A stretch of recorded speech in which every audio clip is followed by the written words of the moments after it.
Hey, everybody. Tom had to turn on the ceiling fan. Yeah, get some air going in here. Because he's having hot flashes. Transforming into a Minotaur. Yeah.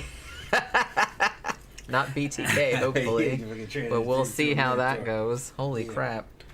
So hi, everybody. Yeah, today's going to be the Modelo show. And yes, Modelo is not a gun. All right. Last time we did one of these, we were talking about doing a Well, Rebecca's Australian. 45, and they were like, "Oh, is that a gun?" No. Well, it is a gun, but I was thinking that, like, when I called the show that, I was like, well, are people outside of, because I didn't know if, like, Colt 45, like, the malt liquor was for sale, like, outside of the U.S. I kind of doubted it, but, you know, you gotta keep that in mind. Samantha brought up Werther's Original, and I was like, Werther's Original. I really like those. Yes, I'm your grandpa.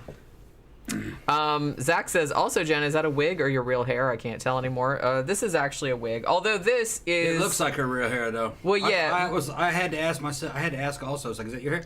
Yeah. Yeah. Well, my hair, and I just re-dyed my hair yesterday. Like, I dye it every 6 weeks or something. Like the black, you don't have to dye it as often.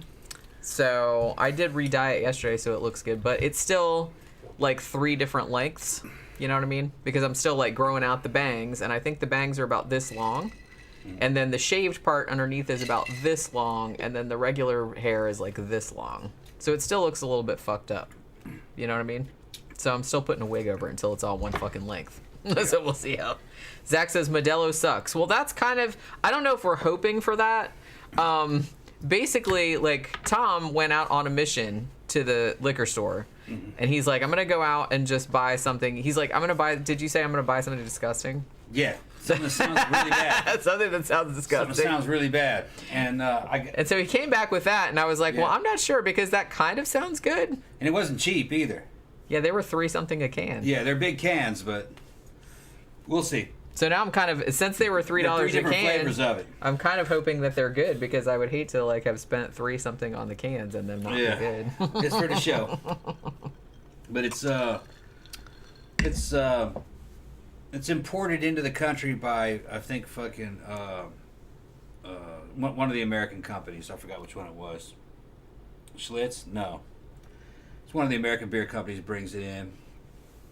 And it's the same company that makes Corona. It's basically the same. Mexican company. Corona. Yeah. Which Corona, I don't like Corona, really. Have I ever had it? Probably. It didn't make an impression if I did. Yeah, Zach said, Modelo sucks. He's like, I drank like 8 cans of the shit in a contest once and didn't even get tipsy. Yeah, I mean, it's very, very low alcohol content, but that's kind of not why we don't want to get like completely smashed on the show, even though we do sometimes. But we just kind of wanted something that was either like ghetto as shit, or something that sounded like really, really gross, or something that was like really, really cheap, or something.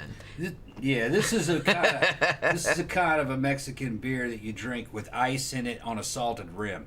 So I got that set up too. I mean, I'm not, like I said, I'm not going to be a snob about it, because I'm a pretty basic bitch, you know what I'm saying? And I'm not a big alcohol connoisseur. So if it tastes good and it kind of gets you like kind of inebriated, then it's fine with me. I'm not going to get all snotty about it. It's kind of like a mixed drink. Sure.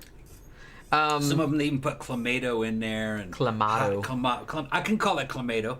Fucking, she's trying to correct me all the time. If they put clamato in there and fucking they put like Tabasco sauce and ice and everything, almost kind of like a Bloody Mary. You can do it that way. But this is already kind of pre-flavored. And these flavors fucking sound wild, man. So we'll see. They could either be like really, really gross or really, really awesome. I can't decide. They kind of sounded awesome, like it was tipping the scales toward awesome, but I'm not actually really sure how it's gonna turn out. Yeah. Danny Rolling said pumpkin flavored beers and ciders next show. Maybe we should. I don't know if we should do that. Get those here, I don't think. Yeah, you can. Yeah. Yeah, they're everywhere. There's all kind of like pumpkin ciders and beers and everything. Okay. Yeah, they're all over the place. Not in this town. It's got to go fucking where the city folk live, probably. City folk. Not in these days. Yeah, I'll go. I'll find it. Everything's everything's pumpkin spice. Yeah. Although, like I said, I don't know. Like, you might have to wait until later in the year, maybe. Like, they have that shit at Publix, man. Like, all kind of, like, different ales and stuff. They got stuff like that in there.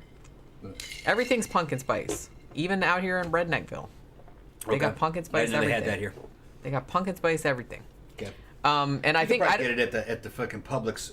That's what I said. Like Publix probably got it, and like and Publix. Well, is that liquor store? That's not a Publix liquor store. No, it's not. Some Publix, like the Publix where we used to live, that had its own liquor store. Yeah. But we have a Publix down the street, and there's a liquor store next to it, but it's not a Publix liquor store. Right. It's just called. Does it even have a name? No. Liquors. It probably does. Oh no, it's called CJ's or some weird. No, thing. it's called 1066 or 106. It's like a number. Okay. So I don't. So no, it doesn't have a name. Right.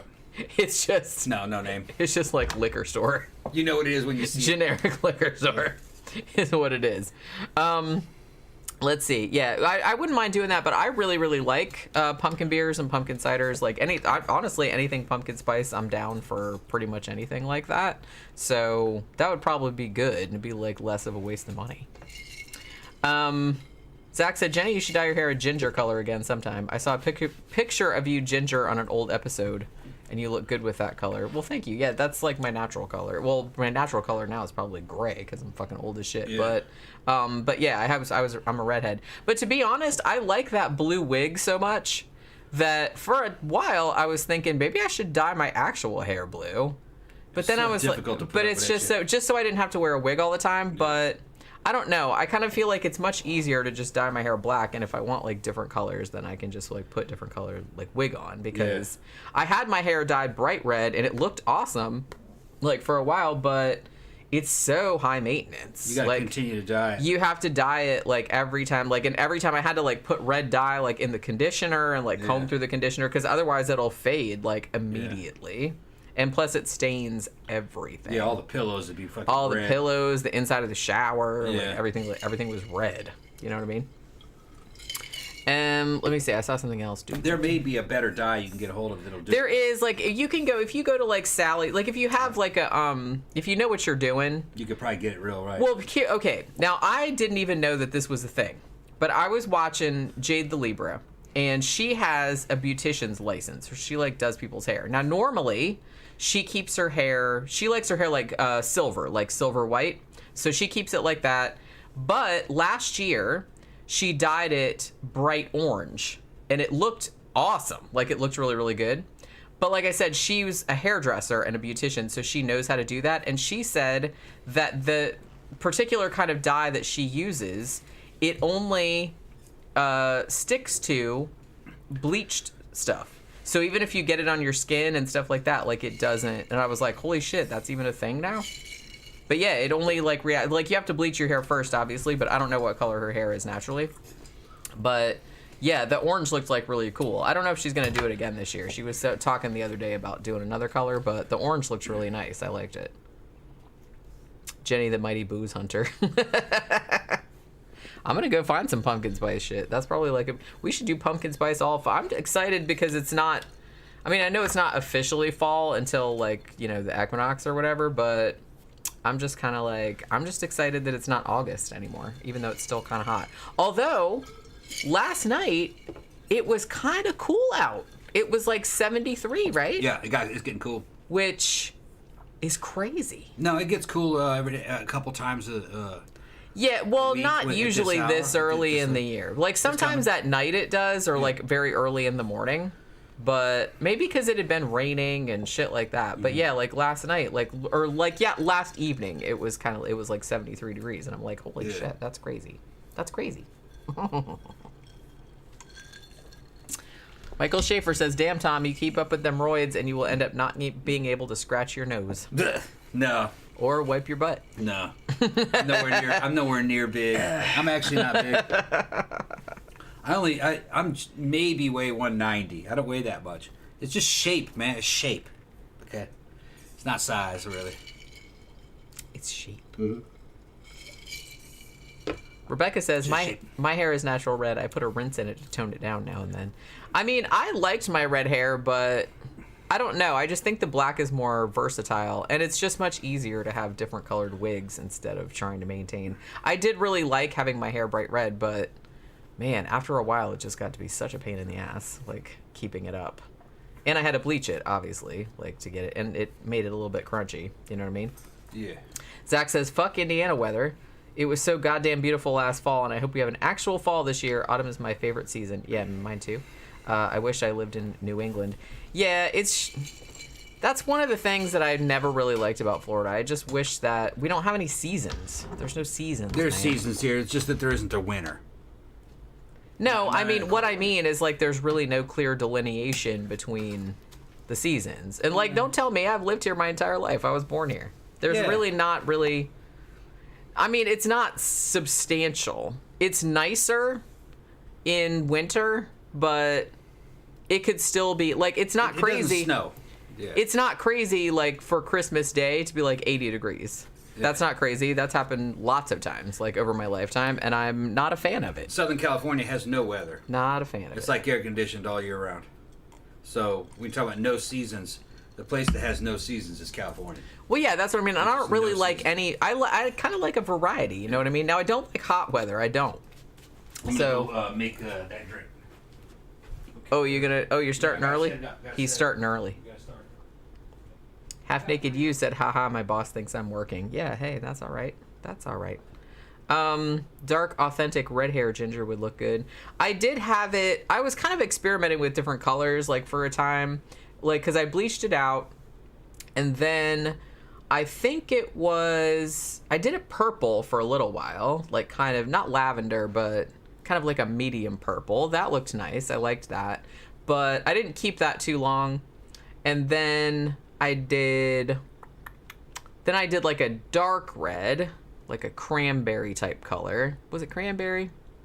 I guess, or more like a brick red. I can't really remember. But then like I did the bright red, and that looked amazing. But it only looked amazing if you pretty much dyed it every week. Like I had to put dye in it every single week, and I couldn't wash it all that much. Like, and then when I did wash it, I'd have to like put dye, like I said, in the bottle with the conditioner, and then like comb it through and leave it in there so that it wouldn't fade. Because if it fades and goes pink, it looks like shit. It looks like super, super shitty. But when I just did it, and it was why it looked incredible. But you know. Okay. Oh shit! I forgot my little. Oh, you even... Holy shit, you even did, like, salt around the rim and everything. Oh, yeah. I got my salt. Oracle said, when you dye yarn, you learn that red is a color best described as easy come, easy go. Yeah, and it's sad because I think probably red is my favorite color, but... It's weird because you see it... I don't know why it's red particularly, but in Florida, like, if you have a, like, for example, like a bumper sticker or you have a red car... that will absolutely fade many times faster than any other color. We don't have red here, just pink. That's, yeah, essentially. All right, this is what I got.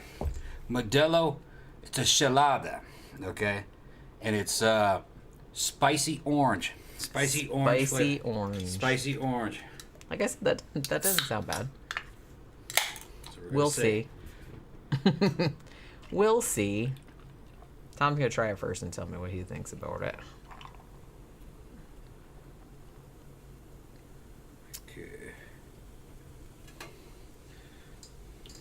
It looks pretty. All right. Did you pour it like an asshole? No, I poured it all right. I didn't pour it like an asshole.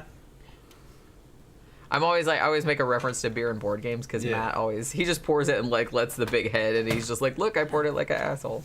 Because it's like all head and no beer. And they keep like giving him shit about it. So let's see.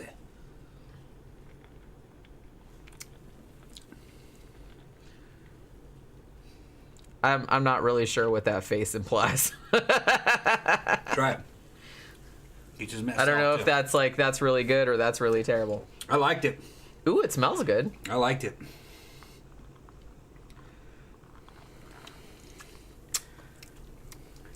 You know, that's not bad. It's pretty good. That's not bad at all. Pretty good. Take another belt of that. The salt on the rim helps. It's kind of a... It's a beer. It has... I like it. A sweet orange flavor. And it tastes slightly like... chili. Yeah, a little bit like chili. Or... Taste the chili aftertaste? Yeah. Try it again.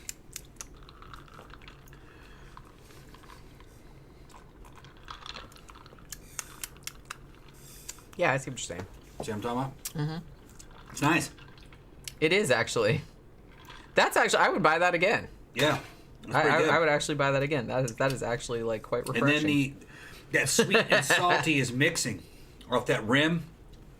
It causes my mouth to water. Yeah. See what I'm talking about? It's good. Let's see what it tastes like just straight out of the can.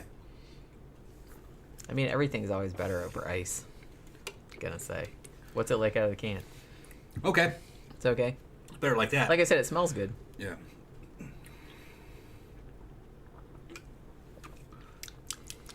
Yeah, it's still good. Yeah. I mean, it's much better. Much better with a rim Icy. of ice. Yeah. And with the salt. Yeah. But it's good out of the can. I would drink it. Like, yeah, I would absolutely buy that again. There's nothing wrong with that at all. I was surprised. It's not cheap though. So yeah, I mean, it was more than $3. It was $3 something. $3 something per can. Per can. It's a big can. I mean, it's a big can. I'm not saying that, but and that's the flavor that has that's the most boring sounding flavor that I have. The other ones sound even wilder, so we'll see. But no, back in Mexico did not disappoint, my friends. Camp Guy said Yeah. Sam Adams has big Oktoberfest beers. We buy the assorted case. Yeah, I think I got that a couple years back. But yeah.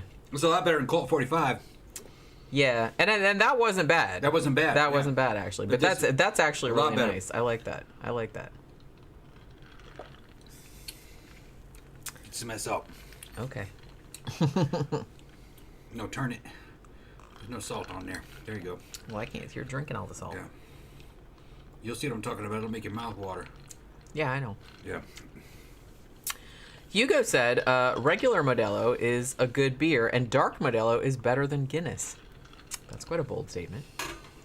I don't think I've ever had like regular Modelo. This is kind of a light and refreshing summer brew. They're trying to come at you kind of like a dessert beer. Wouldn't you say? Yeah. But it's kind of has a spicy undertones to it. That chili tastes slightly like Caspian. What am I thinking of? No, not Caspian. What do you call this shit? What is it? Capsaicin? No, it's a red chili. It's real hot. Oh, I know what you're talking about. Yeah. Cayenne. Oh, okay. It's kind of like cayenne chili, cayenne pepper. I thought you were talking about some capsicum or something. Well, I think capsicum comes from cayenne. It does. But I thought that's the word that you were trying to come up with. It has that flavor to it that tastes like a little bit like cayenne pepper at the end. It is giving me like a little bit of the heartburn. See that? You see, it's thing. hot because it's hot. It's sweet and hot. I mean, it's not super hot. No, but it has it's as hot as black pepper is, but it's the flavor of cayenne. Danny Rowling asked Gramthars, while you were a cop, did you ever hear of any paranormal stories happening to other cops? Gramthars said the only time was a lady came in and wanted to report that aliens were on her roof.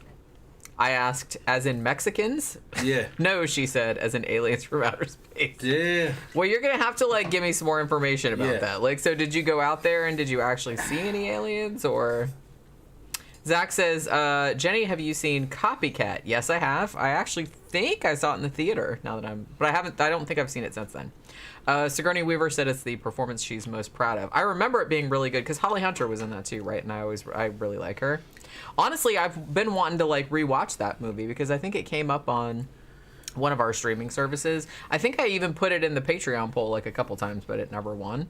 I don't know. We'll get around to it probably. But I think like the next matinees we have to do, we really need to do Godfather 2, for fuck's sake. Yeah, we gotta get it. And we should do Sicario too because Louis sent it to us. Yeah. So we'll do those two. And then like for Monday, for a haunting, I think we should do The Calling because you keep bringing that one up.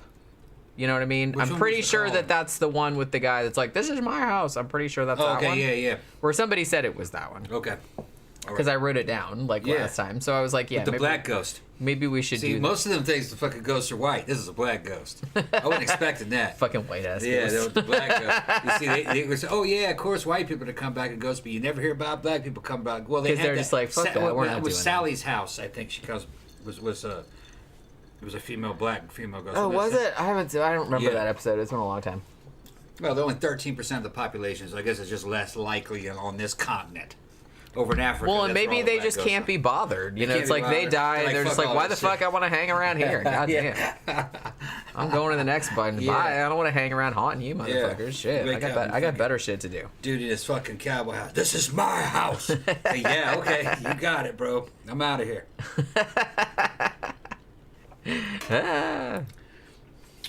Camp Guy said, I just hit the jackpot on some Cuban sandwiches. Ooh, that sounds good. Oh, those are good. Use big fluffy French loaf and toasted bread and lard to add flavor with a little butter pressed into a panini pressed pan, dark golden brown. Oh my god, that sounds so good. Yeah. Cuban sandwich is good. For those of you guys who don't fucking know Florida food, man, we got some one of them is Cuban sandwiches. Cuban sandwiches are really good. Mojito. Oh, yeah. Which actually I think mojitos are Puerto Rican. I think they're Puerto Rican, but they're here. This is... They're super famous in Florida. South Florida is basically kind of like an extension of down the Bahamas in a way or something. Or it's kind of like it's like Central America, but it's also just a bunch of islands. It's kind of what it feels like. Pirate place. Man, when I lived in Tampa, you could get a good Cuban sandwich pretty much everywhere. Yeah. Man, they're the best fucking Cuban sandwiches. I like a good Cuban sandwich every now and then. Let's see. Here, help me with some of this. Help me. That's the last of it. Help me. Help me. That's a lot in the There's a can. lot in there. It doesn't really seem like, okay, well, I'm not mad about it being $3-something then, because that's like 2 easily cans. like 2 full glasses. Yeah. That's a lot of alcohol. That's like two regular beer cans. What does it say on the back? Ooh, thank you, half naked you. What did it say? Lame. I got to go back to work. My boss is rude, making me do my job. Damn, don't you hate it when you buy? I know. You can read it, Jen. I fucking hate that too. I love y'all. Oh, we love you too. Thank you too. I told him man said I could. He looked at me like I'm a lunatic. Man said you could do that. You tell him that man said you could do whatever the fuck he wanted to do. All right. Man if you got said a I'll problem have with to that, listen to you. if he's got a problem with that, you fucking pee in his closet. All I right. was just gonna say that All right. exact same Just thing. fucking let it fly. Just go pee Let it sit in it. Let it sit in there and marinate for a fucking couple Ew. weeks. Yeah. Ew. Yeah. Oh my god. So gross. But yeah, thank you so much. Didn't you want to read what that said on the back? Oh yeah. Yeah, I get it. Well, I wanted to see what the what's the serving size. Oh, they don't do that. Oh, we're not doing that. Okay. I guess it's Mexican. Okay, they don't have to do that. I was curious as to what the serving size was. They're like, a can. That's a serving size, obviously, or we wouldn't have made it that size. But I'm like, that looks like at least 2. That's 2 servings. According to Wikipedia, Modelo is... That's a big-ass can. I think Modelo is imported into the United States through Anheuser-Busch. In Mexico, it's the same company that makes Corona. But I don't know if Corona and Modelo are Mexican brands, just like in a lot of Central and South American countries, even the United States and Australia, they have export brands that only export. So I don't know if that's something that exports only. But Tucano Vaslon, if you can find Modelo, the flavored, what's called micheladas, and they had micheladas in Brazil. Yeah. They kind of did that too. The orange one is fucking good, man. The orange chip, what's called spicy orange. Yeah, it's good. Good. Better than Corona. A lot more character than Corona. What does it say on? I can't, it's too dark in here. It says government warning, yada yada. Good with ice on a salted rim.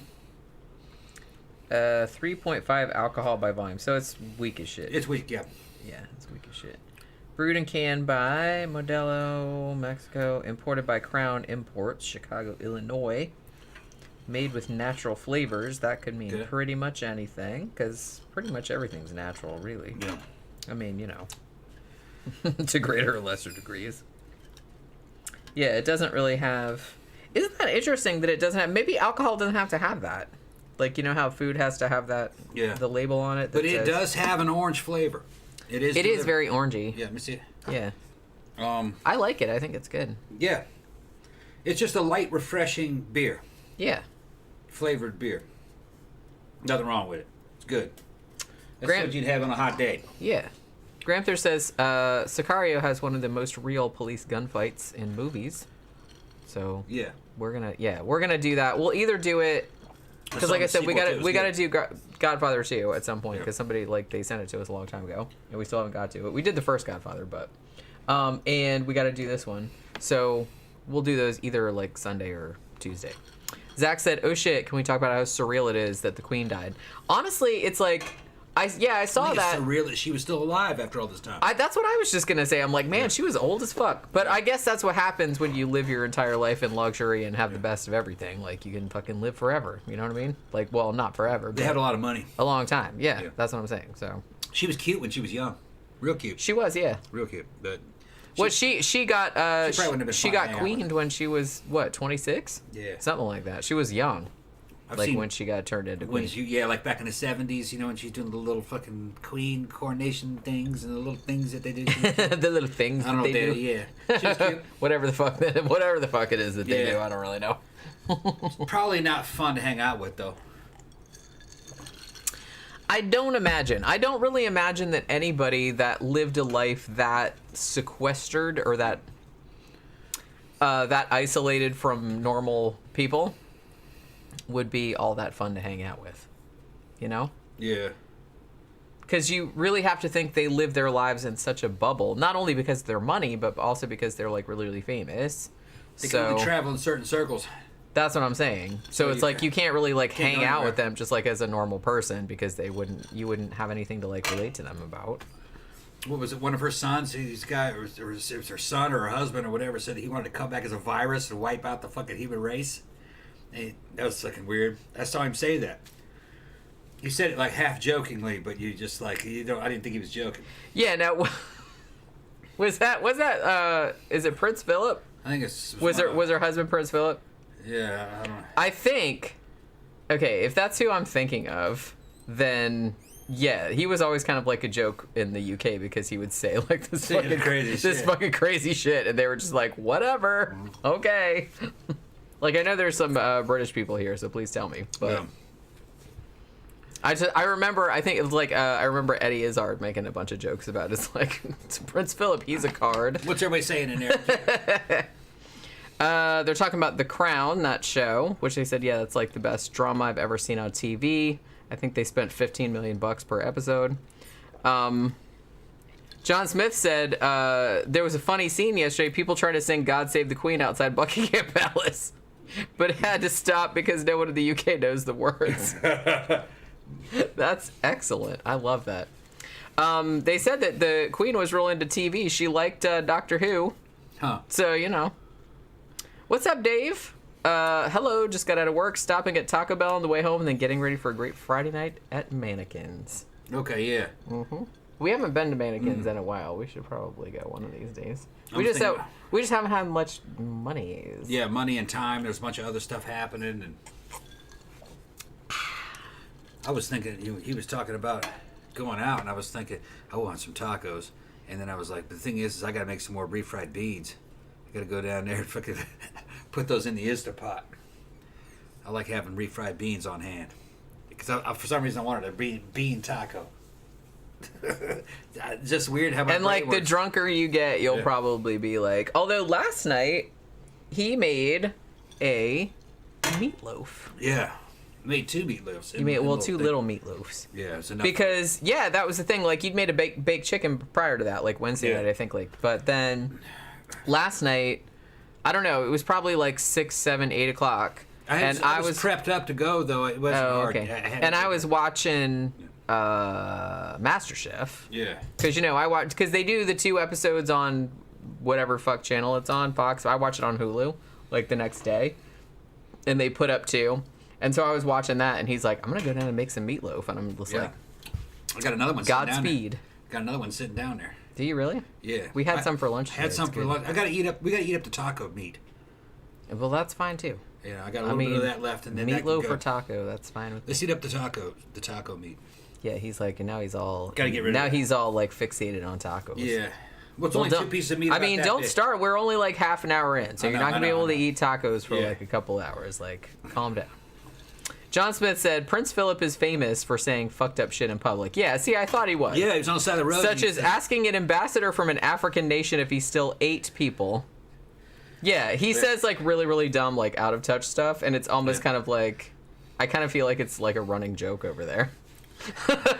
Like the fucking stupid shit he says. I ain't gonna fucking say anything crazy, but fucking, there was a lot of inbreeding in the fucking royal family. Well, I mean, that's not, I don't think that's a controversial thing to say at all, because, like, you're not the only person that has said that. Yeah, there's a lot of, I mean, and like I said, it could be a combination of inbreeding and, as I said, not interacting with normal people on a day-to-day basis. So they seem like they're completely out of touch and always have been. So, Well, most, like, what they call elites, I don't like calling them elites. They're nothing elite about them. They're just ultra-rich people. The 1% and then the fucking upper 1% of the 1%. They don't have anything in common with regular people. They're fucking assholes. They look at us like we're fucking scum.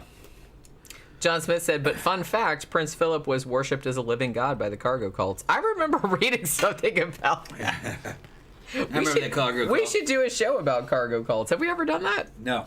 How could we have not done a show about... I always found that really It's on an island somewhere, and they were waiting for the British to come in and make fucking fake runways and fake airplanes and do everything they could to bring the airplanes down. I thought that was so awesome. I just thought that was really awesome, that whole thing. Hugo says, happy birthday to Jeffrey Combs. It's Jeffrey Combs' birthday today. How old is he today? I don't know.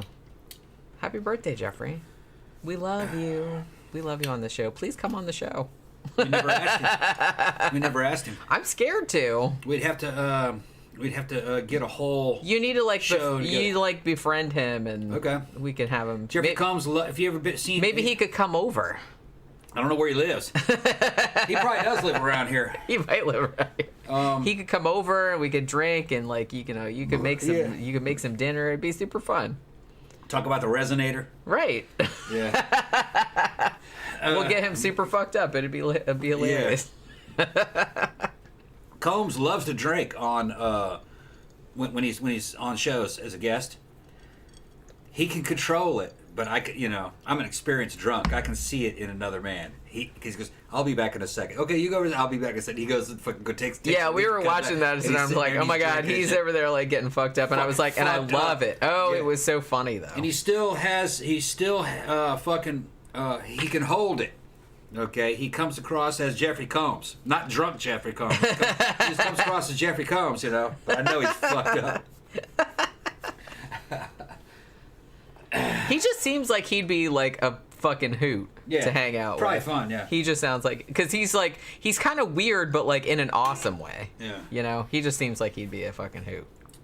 He's amazed that people know everything about his career, and they have collected things that he worked with. See, that is so cute to me, and that is one of the things that is one of my favorite things about horror fandom, is that these actors that maybe nowadays aren't even doing anything for anything, and they're old now, but they can go to a horror convention and every single fucker there will know who they are and will be like, can I take a picture with you? And they want their autograph, and I think that's so cool. And some of them really, because we've been to a couple of horror conventions. I've been to several horror conventions, and some of the people there are just so the actors are so appreciative, because they're like, I can't believe you guys are still there's 20-year-old kids there that have seen all their movies and know who they are, and they're old as shit now, and they just think that's so awesome. Combs was getting loaded on that show, and he said some shit. They were talking about his work on Star Trek Enterprise, which I love Enterprise. The first season was kind of spotty, but it started really picking up, and then they fucked up. They kind of dropped the whole temporal time war fucking thing. But Jeffrey Combs was one of the best characters on that. And he would show up as a guy, I think it was named Commander Shran or General Shran. I don't remember. I think it was Commander Shran. And Shran was an Andorian fucking captain. He's kind of like Kirk. He was more like Kirk than fucking Archer was. Just this fucking macho fucking Andorian fucking warship captain. And he came up with a good idea. He was just like, well, what they're doing with Star Trek now, there's licensing problems, and it's just not the same. And he goes, what would be great is if we just did a whole series with Commander Shran and the Kumari as And that would have been fucking great. Yeah, like do a spin-off series. Everybody would watch that. Yeah. I would watch that. And instead of having it about a Federation ship, it's about an Andorian fucking warship back then. Okay? Back before Kirk. And with no humans on it. No humans in the series. That'd have been great. That'd have been really good. That's actually a great idea. Yeah. And you could relive kind of like that Kirk, that brashness of fucking Kirk. But he wouldn't even be a human. He would be an Andorian, and that would give plausible deniability to the writers. They said, well, this ship is not a United Federation ship. These are basically the bad guys. So we can have adventures with these guys that you can't have in any kind of Federation type ship. And they were a century or so ahead of everybody else, so they had more technology. They were kind of like the way Kirk was in the old series. So I thought that would have been great. He had a good idea. That is a good idea. And Combs could carry an entire series. Oh, I absolutely agree. Yeah, and that character Shran could do it. And he was like Kirk. He was a good guy. Good guy serving a bad government, really. Yeah, see, and the thing about it is there's so many goddamn streaming services nowadays that you think that somebody would pick that up. Yeah. Shit, man. There's like a million shows that I didn't even fucking realize existed. Yeah. That are on like a bunch of streaming services. You know what I'm saying? Yeah. Just today, for example, I found out while I was recording my video that I'm going to put up tomorrow about my top 5 favorite movies that came out in 1975, I discovered that Picnic at Hanging Rock was sort of remade as a 6-episode miniseries in 2018, which is on Amazon Prime. And I'm like, I mean, originally it wasn't made for Amazon Prime, but they had it, I think the Australians made it, and then like it was on BBC and stuff like that. I was like, I didn't even fucking know that existed. And we have Amazon Prime. I don't know why I didn't like fucking see that. So I gotta watch that now. But you know what I mean. Oracle said, Tom, have you seen any of Strange New Worlds? No, I kind of refuse to see anything CBS. You have to pay for it. It's behind firewalls. And I heard that out of the CBS Star Trek stuff, Strange New Worlds is the best one. But I've also heard it's not worth it. It's not that good. I mean, the thing about it, though, is that if you really wanted to see it, you could just pay for a month or two until you watched it all and then cancel it. Cancel it, right. I mean, or buy a bootleg. I think a lot of people do that. Yeah. They just, CBS has a bunch of conflicts with licensing. So everything has to look different to a certain percentage. And they changed everything up, and the people that are writing don't know Star Trek. They're not Star Trek fans. They're just pulling things out of their ass and hoping that that's Star Trek. Kind of like what some of that Star Wars that Disney's is making. Those aren't Star Wars fans making that. Those aren't people that even know about Star Wars. With the exception of The Mandalorian. The Mandalorian was fucking great. Those first 2 seasons that I saw, they were really good. But people are saying that the other stuff that's come out of there is just garbage. So I'm not going to give them any money, you know. Evidently, the Obi-Wan Kenobi was just garbage. I'm not bothered. I mean, honestly, I don't. I usually like to see things for myself, or I don't really have an opinion on it. You know what I mean? Well, I've seen them explain why they're saying that, and it is written kind of like bad fan fiction. Whoever's writing this stuff didn't see the original movies. Okay? Probably never played any of the video games. That's the great thing about The Mandalorian. What's that guy that made him? Favreau? Is that his name? Or Jon Favreau. Jon Favreau? That's the same guy. You've seen him. He's in the Spider-Man movies. Yeah, he's good. He's good. Yeah. He actually either played the video games, some of the old video games of the 90s, or at least fucking has a good writing crew. Because there's shit from video games and old toys appears in those series. He's super into it. He's a nerd about it. Totally into that shit. Yeah. And he'll interconnect a bunch of shit. You got to love fucking Star Wars and Star Trek to know how to write it. Okay? The people that are writing both of those series, mostly outside of what I just mentioned, they don't love that shit. It's just a job for them. And they just hand them out. Here, you write this. And they whip it up real quick. They don't have any background in it. They don't know who Kirk is or Spock, or they don't know any of that. So I'm just gonna come out and say they don't have a right to fucking write any Star Trek shows. Even the people that did Next Generation, they saw the original series. Most of those people that wrote, they saw the original series. Those were iconic, and they did things that kind of fit along in that world. Yeah, they went out on their own. They did some really cool shit in Next Generation. But evidently Picard is so bad that if you watch Picard, it will make you not want to see Next Generation again. So I don't even want to fucking see Picard. They say that that's fucking just terrible. And it's the writing. I would think, though, that, I mean, if it was me, and I understand this is just me, but if I got hired, for example, to write for a show, and it was based on some beloved intellectual property that I didn't know jack shit about, well, one, I don't think that I would apply for that job in the first place. But two, if I was given that job, the first thing I would do was go and do, like, a whole bunch of research about, like, I would watch all the old shit, and I would, like, try and read as much as I could about it so I'd, like, get the vibe of the shit. You know what I mean? Yeah. In recent times, the best Star Trek that's out there that is not canon, okay, or the best new Star Trek is Star Trek Continues, and that's a free on YouTube. Because they're not allowed to charge for it. They're not allowed to charge for it. It's fanfic. Made. And they give you the last season of the old Star Trek series with Spock and Kirk, and it is fucking... It has a lot of the same people that worked on the old ones. And it's fucking perfect. That's Star Trek. They got that shit right. If they wanted to make Star Trek again, or fucking... They should have taken Star Trek Continues and gone back to the Kirk Spock era and make everything look 1960s. 60s version of space. That would have been fucking hip as shit. Everybody would have loved it because, you know, you had... At that time, you had fucking Fallout, and Fallout had that retro futuristic 1960s space age. You could have done that shit so cool. The CBS, they're retards, you know. They're fucking stupid. They sunk so much money into that series and blew it. Star Trek fucking, what's it called? Star Trek Discovery. Even the ship didn't even look that good. It just...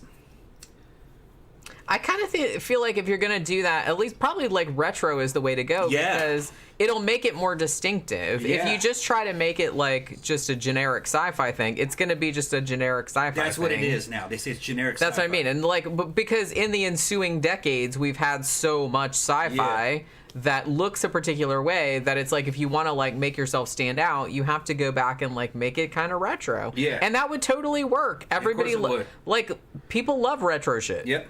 Look how big fucking Stranger Things was, for Christ's sake. Yeah, I'd have made it retro-futuristic. Do retro. The new Star Trek kind of looks like it's a high-tech version of the damn 60s with Jetsons-style shit in it and fucking... But it looks credible. You know, it's not higher budget. And fucking people would have loved it. And you could have had Kirk and Spock and all the old fucking... The old crew members, and you could have gone into a bunch of different fucking directions with that. And it would have been like... Season 4, Season 5, Season 6 of the old fucking show. Okay? But you're bringing it in a new way. And then you can mate that up with the fucking movies. You know what I mean? You're mating it up with fucking... Or actually, maybe you could make the show in between Wrath of Khan and fucking Undiscovered Country or whatever the fucking shit that was. Or fucking Voyage Home or something like that. There's a bunch of stuff that could have happened between Motion Picture and Wrath of Khan. That looked like that must have been about 6 years right there. You know? You could have a whole series right there. There's... I mean, the universe that Star Trek established is so vast that there's, like, lots of little slots that you can kind of, like, make some shit out of. You could have had middle-aged Kirk and fucking Spock, older Spock, and different people playing them, because they got actors that can do it. Oh, what's his name does a fucking great Spock. The guy who did fucking Star Trek Continues. What's his name? Fucking shit. Todd Haberkorn? What? No. Todd Haberkorn played Spock, and I liked him as Spock. The guy who played Kirk. You said Spock. Yeah. Who played Kirk? What's his Vic name? Mignogna. Vic Mignogna. Mignogna. Yeah, he's fucking great Kirk. He'll have you believing you're seeing Kirk Cap. He'll have you believing you're seeing Shatner. But he's not doing a Shat impersonation. He's doing it... like that, but he did a thing where he did a Shatner impersonation, And he goes, see, it would suck if I did the role that way. So I just did it, the way I thought Captain Kirk was, not so much the way Shatner was. And he... Which is, that's absolutely the way to approach that.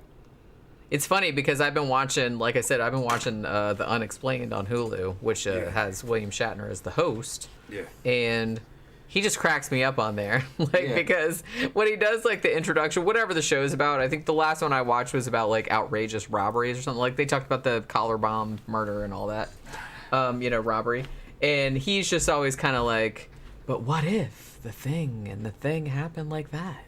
That's what we're going to find out. It's and I don't know. It's every time he does that, it just cracks me up.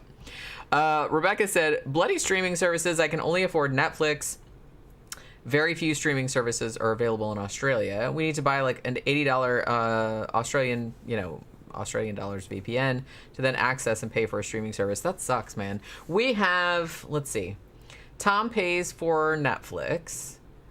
And I think he also pays for Amazon Prime, but I also have an Amazon Prime, subscription also. So I can watch my own shit in here, and he watches stuff in there. I also pay for Hulu. I pay for Shudder. But I pay for it yearly, so it's a lot cheaper like that. I think it was $57 for a whole year, so it's really, really cheap. And I also have HBO Max, but that came with my phone plan. So, I pay for it, but it came as a perk with my phone plan. So, do we have any other ones other than that? What's that? I'm trying to think of the streaming services. We have Netflix, Amazon Prime, Hulu, Shudder. Those are the ones we pay for. Got the British box. Oh, and BritBox. Yeah. We also have BritBox, which is an add-on. Modelo, Shalada, Pina, which is pineapple, and it's called Picante. Pina Picante. So hot pineapple, or spicy. The other one said spicy You're too. A hot pineapple. Oh, and Rebecca said, back up, I do have Disney Plus also. Yeah, for a while somebody gave us their password for Disney Plus so we could watch The Mandalorian, but... it doesn't work anymore. But it doesn't work anymore. Yeah. So, but we have a lot. And there's free ones, too. There's Tubi and Pluto and Vudu and Plex. I'm trying to think of all the apps that we have. And those are all free. You can watch a bunch of shit, for free on there with ads. So... Between all those, we can usually find what we're looking for. And if we absolutely have to really, really want to watch something, usually Amazon Prime will have it to rent for $2.99 or $3.99 or something like that. Only every now and then you do come across a movie that you can't rent anywhere, which is crazy in this day and age. Might have something to do with the licensing. Well, yeah, obviously it does. Yeah. But, it doesn't really happen all that much anymore. But I have come across a couple of movies now and then that I wanted to watch that aren't available anywhere. Zach says, Jenny, have you ever thought of doing graphic design tutorial videos? That has occurred to me, but I don't know. I'm kind of one of those people, it's I kind of feel like most of the stuff I could tell people they could probably figure out on their own. I don't know. I don't know if I have any kind of vast knowledge or anything like that. What's that one? Do you like it or no? You try it. So this is hot pineapple. Hot pineapple. Hot pineapple. With a salted ring. Okay. It smells kind of like the other one. Just take a nice belt. Just take a nice belt of it.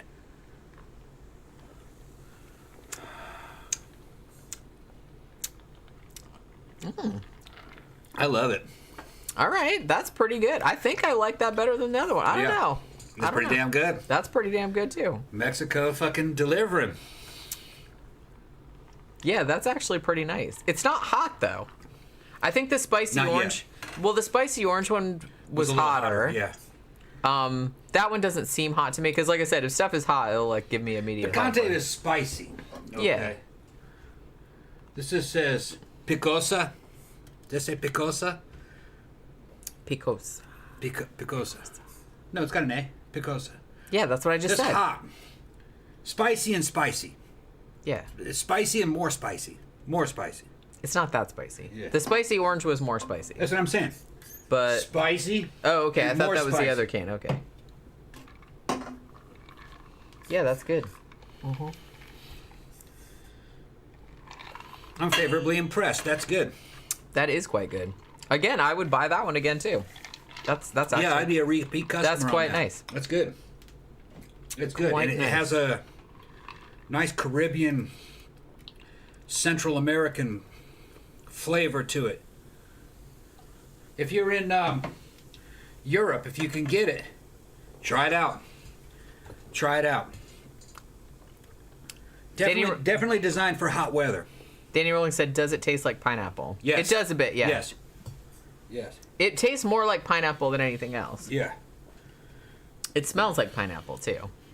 It's not quite as orangey as the it's not as pineapple-y as the orangey one is orange. Does that make sense? Yeah. But it's still like noticeably pineapple. It's like you took a light Pilsner or something and threw a shot of pineapple juice from the bottom of a damn pineapple can. You know, a can of pineapple chunks or something. You put that in there. Pineapple chunks. And maybe put a little bit of cayenne pepper in it. Or chili powder. Good. To give it a little bit of heat at the end. It's good. Pineapple might be my favorite fruit. I don't know. I like watermelon a lot too. So it's light and sweet with the salt on the rim that helps to give it a little bit more of the sweet and the salt kind of hit a resonant frequency when you're eating it, which makes it kind of like savory. And then it kind of has a slight amount of heat on the back end. There's nothing wrong with that. Yeah, that's actually pretty good. There's nothing wrong I with think that. I like that better than the spicy orange. Yeah. It's not as spicy. I would, like I said, these are something you drink during hot weather. Which, it is. Yeah. It's Florida. So. Kind of like, imagine if it's not malt, it's not one of those malt liquor drinks like a White Claw or anything. It's definitely beer. But you see that they're trying to compete with that kind of stuff. Yeah. That's what they're doing. They're like, well, we want a flavored beer that has kind of a lighter, more playful quality to it. I don't think there's anything wrong with that, man. Yeah, that's actually quite Yeah. Michael Schaefer said, "Does pineapple go with grits?" Everything goes with grits. Everything goes with grits. Well, I don't know about everything, anything. but most things. You can make grits. Grits is a blank canvas. Okay. I've seen grits. You add in the grits butter, a little bit of salt, brown sugar, what do you call it? Brown sugar, and then what you're talking about is like pumpkin pie spice. Yeah. Or allspice. Okay. Oh, I would eat the shit out of that. All right. Or cinnamon. Okay, which that's in allspice too. All right. And then peaches, right out of the can. Mm-hmm. What you can do is you can take the peaches and you can cook them in their syrup separately. And once they start to caramelize a little bit, pour that into the grits, and then you end up with grits that's kind of like peach cobbler. Really good. Yeah, there seems Really to good. be like kind of a thing where, it's kind of like the whole like thin crust, thick crust pizza debate, where people that like grits are either savory grits people or sweet grits people. Yeah. Because you can do them either way. Yeah. I like them both ways. Normally, I'm a savory grits person, Right. but they're good sweet too. I'm not gonna hate on that. So, but I know a lot of people that would eat them with sugar and stuff. Gramthars said at GalaxyCon they have cosplay, speed dating.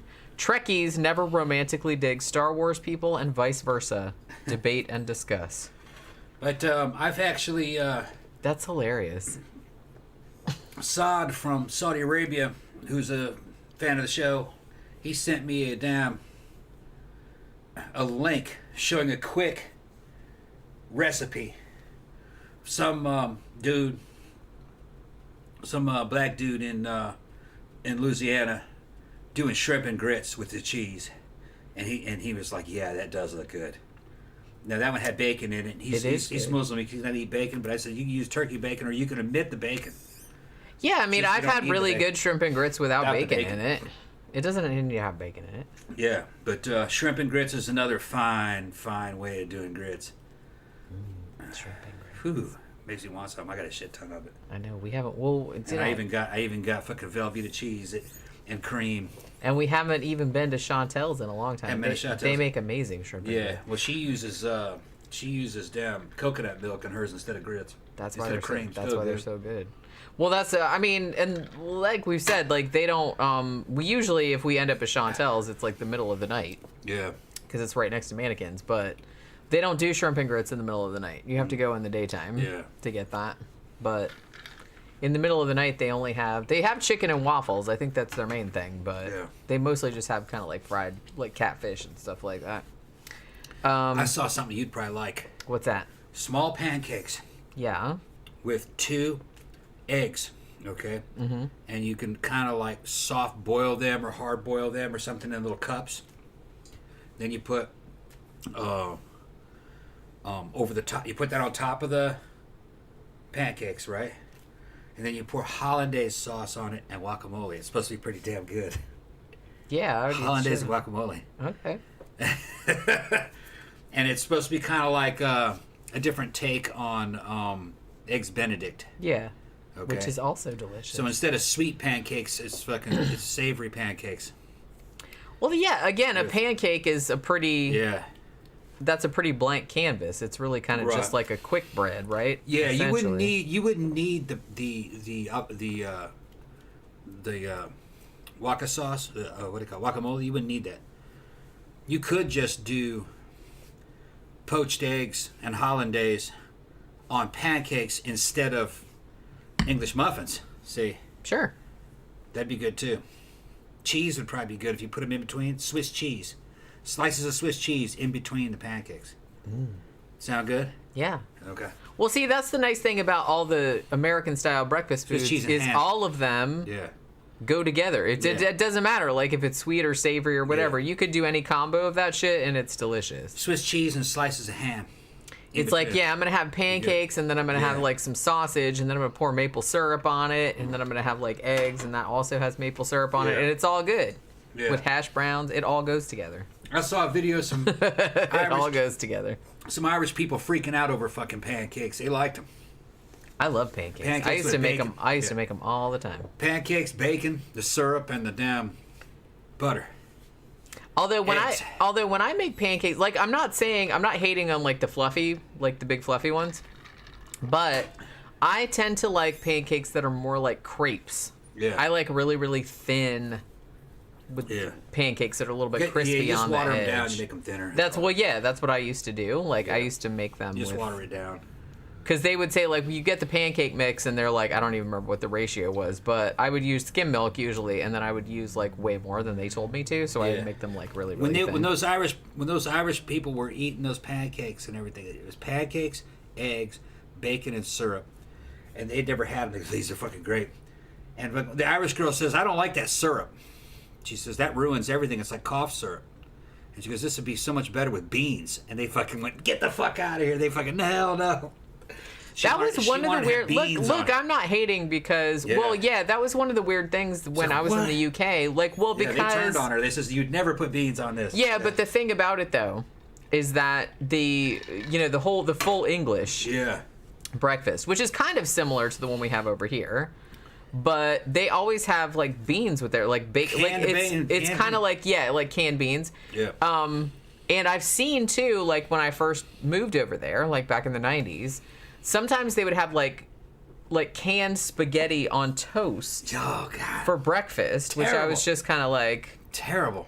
Are you trying to give me heartburn this early in the day? Jesus Christ. This for you British people, this is what you're supposed to do with canned spaghetti. Either it be canned spaghetti. Throw it in the garbage. Canned spaghetti is you take that shit, you open the top of it, and throw that bitch right in the garbage. You're not supposed to be fucking having canned fucking spaghetti. Now, I will defend... The raviolis are okay. I will defend Chef Boyardee. Yeah, but not the spaghetti. No, the spaghetti meatballs is pretty good. It's mushy. Okay. No, it's overcooked. It is. It's mushy. It's overcooked. But I don't mind it. The ravioli's better. And then there's no spices in it. It's just terrible. I mean, it's okay, like, if you don't have anything else to eat. Okay. I don't mind Chef Boyardee, but I would never eat that for breakfast, though. Right. Because, like, my stomach could be like, the fuck are you doing, lady? Let me educate you Brits out there. I know you guys will go and grab a can of those fucking beans Those nasty ass beans, survival beans. They're Heinz. Yeah, like Heinz. Yeah, we have them here. Yeah, we have them here too. We have them here, but we don't eat them for breakfast though. And we don't eat them as they are. That's a component, okay? What you do with that? Okay? I mean, unless you live in a trailer. And right. I gotta pee. All right, what you do with that is you get 2 or 3 cans of that, and you open them, and you put them in a big mixing bowl. And then you squirt a bunch of mustard in there. Just a regular French's mustard, prepared mustard. Squirt some of it in there, like maybe, I don't know. If you got 4 cans in there, maybe like a quarter of a cup. Maybe a little bit less than about a quarter of a cup. Just be generous. And then you want to put dill relish on there, which is dill pickles diced up. If you have to make it, or if you can get dill relish, you put some of that. So you put some dill relish in there. And then you take probably about, if you had 4 cans of those beans, take about a half a cup of brown sugar and put that in there. And then you mix it, okay? And if you have any onions, saute some onions, put that in it. And then you put it into a glass square pan and bake it. Or a round pot with a lid, put that in like a little earthen round pot, put that in the oven and bake it. And reduce it till it gets low. Until it gets kind of candied and sticky, okay? You won't taste any mustard in it. You won't really taste the dill relish. It'll all kind of mellow out. It'll just be kind of thick, kind of sweet and salty, and slightly candied, all right? With that, that's good with anything. Now what you do is to serve it, with a serving spoon, take a portion out, use it as a side, put that next to whatever it is you're eating. Boom. And kind of like mashed potatoes, make a little hole in the middle and scoop some sour cream and put that in there. All right? You'll thank me. You will thank me. When it comes time to eat, you just kind of mix it, mix some sour cream in it, mix the sour cream around in it and eat it. It's beautiful. But you don't eat those out of the can. You turn them into baked beans. And I think some people called those Boston baked beans, I think. With the sugar and yeah. I think sugar and the mustard. That's a particular thing. John Smith said, fun fact, baked beans are served with damn near every meal, no matter what, in English prisons. Yeah, I kind of feel like they do serve baked beans with everything, which I think was a little off-putting. I'm going to say I've never really been a fan of baked beans. Baked beans in the U.S., I kind of feel like that's mostly like a summer picnic food, right? Like you kind of have... And we bake them. You have steaks, burgers, hot dogs, corn on the cob, coleslaw... or what, a potato salad and baked beans. That's kind of like the quintessential, like, 4th of July. Huh? You eat it with hot dogs. That's what I'm saying. Hot dogs, hamburgers, that's what I said. Pork chops. If you're eating... in the South, whenever we had those baked beans like I just told you to make, we were eating those mostly with pork chops or chicken fried steak. And so we were like, what the fuck is a chicken fried steak? Get a piece of low-quality meat and you fucking bang it out with a fucking mallet. And you flip it over. Meat tenderizing mallet. And then you throw it through egg wash and roll it in fry mix, which is just flour, salt, and pepper with maybe whatever seasoning you want. The same seasonings you use for chicken. Do it on both sides. If you want it thick, you can double dip it, batter it again, and fry it in a pan of fucking bacon grease or drippings or oil. So you're taking a piece of pounded out fucking meat, usually something low quality, and you're frying it the same way you'd fry a piece of chicken.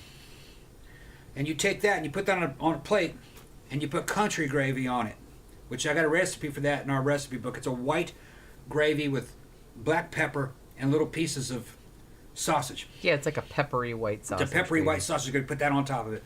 And you'll have sides like collard greens and grits, or rice, or different kinds of rice, rice pilaf next to it. Now, if you don't have a piece of meat that you can pound out and turn into chicken fried steak, you can also take a hamburger patty and do that, and it's also really good. Yeah, my grandma did that sometimes. So just take a hamburger patty, make it out a little bit thin, batter it, roll it in the fry, and fry it. And it'll come out, it'll have a fucking crisp crust on it, just like you fried chicken. You can take that and you can just put the same country gravy on it. You can put brown gravy on it, but I put country gravy. Or you could put it inside a toasted bun and make a sandwich out of it. Yes, indeed. Or you can take that chicken fried steak patty and throw it into a fucking metal bowl. Half and half melted butter and fucking Louisiana hot sauce. And toss it in there. And that's what buffalo chicken is. So now it's buffalo chicken flavored. And you put that in a bun with lettuce and fucking blue cheese dressing on it. Thin sliced onion and some pickle. You will thank me later. You will thank me later. You'll never find that in a restaurant. That's hardcore Southern, deep South. A fucking chicken fried hamburger patty as buffalo chicken. Really good. I haven't seen that outside Mississippi. Thing about it, though, is that you say you'd never see it in a restaurant, but, you know, like in the past 5 to 10 years, there's been a big thing of, like, restaurants doing, like... home food. Elevated, like, Southern dishes. Yeah, elevated Southern food. Well, people are starting to recognize. That's what I'm saying. So, like, all that kind of stuff, you know, can be found in restaurants nowadays. The secret of all culinary art is to take a common, low-cost piece of food and a component and turn that into something elevated and artistic that's delicious. Okay. Well, see, just like I said, I've been watching the latest season of MasterChef, which is still going. And one of the guys that's in the finale, Christian, is from New Orleans. And he made, on the semifinal, he made an elevated fried green tomatoes. Oh, yeah? And they said that shit was delicious. How'd he do it? I can't remember, but I can't remember what all he did to it. What you do with it? It looked good, though. We can have gardens. I got a garden out here. We'll grow tomatoes. I'm drinking your shit. Problem is you might be hungry before the tomatoes are ready. You might have some green ones out there before the harvest is done. You can eat that if you cook it. So you get you some big green tomatoes. You bring them in, you slice them. You roll them in, some people will batter them, some people don't, but I put them in egg wash and then roll them through seasoned cornmeal and deep fry them. And they almost come out like a damn little hamburger patty. And you can do a lot with that. You can use it as a side, you can make it a sandwich. Depends on what you put on it. Oh, he put caviar on his. Caviar? I wouldn't have done that. Among other things. But they said they thought it sounded weird, but like when they tasted it, they're like, oh, that absolutely works. Because it salted it. Yeah. Salted it, yeah. He put some other stuff on there too, but I can't remember. But I do remember that he put caviar in there. I just watched it last night, but I can't remember because I was like keeping track of like the other recipes too. But another one that grows real well, I might get around to doing this in the South. Okra grows real well. The only problem with okra is that it doesn't have much nutrition. You know, that's the only thing. But I'll see. Think I should grow some okra? You want some okra? I'm not a huge fan of okra. Okay. I don't mind it as a component. Yeah. Like in gumbo or something like that, but I don't really like it on its own. Yeah, okay. You know what I'm saying? See, the thing is if I'm going to do gumbo, it's mostly just going to be gumbo, excuse me. If I'm going to do okra, it's going to be fried okra. See, fried okra is good. I mean, fried anything pretty much is good. So, but other than that, I'm not really a fan of it. For what I have out there, I could either grow more tomatoes or more eggplant. And see, eggplant yields like fucking crazy. Yeah, but we have so much fucking eggplant, dude. We haven't had eggplant in about a month now. But when it comes, it comes. It's in cycles. I thought you made it. Didn't you put it in that curry that you just made the other day? No, there was no eggplant in that. Oh, okay. I thought there was eggplant in there. Nope. I thought you just made that Thai curry the other day that had eggplant in it. Oh, that was a month ago. Over a month ago. Was it? Yep. The next time we'll have eggplant is 2 months.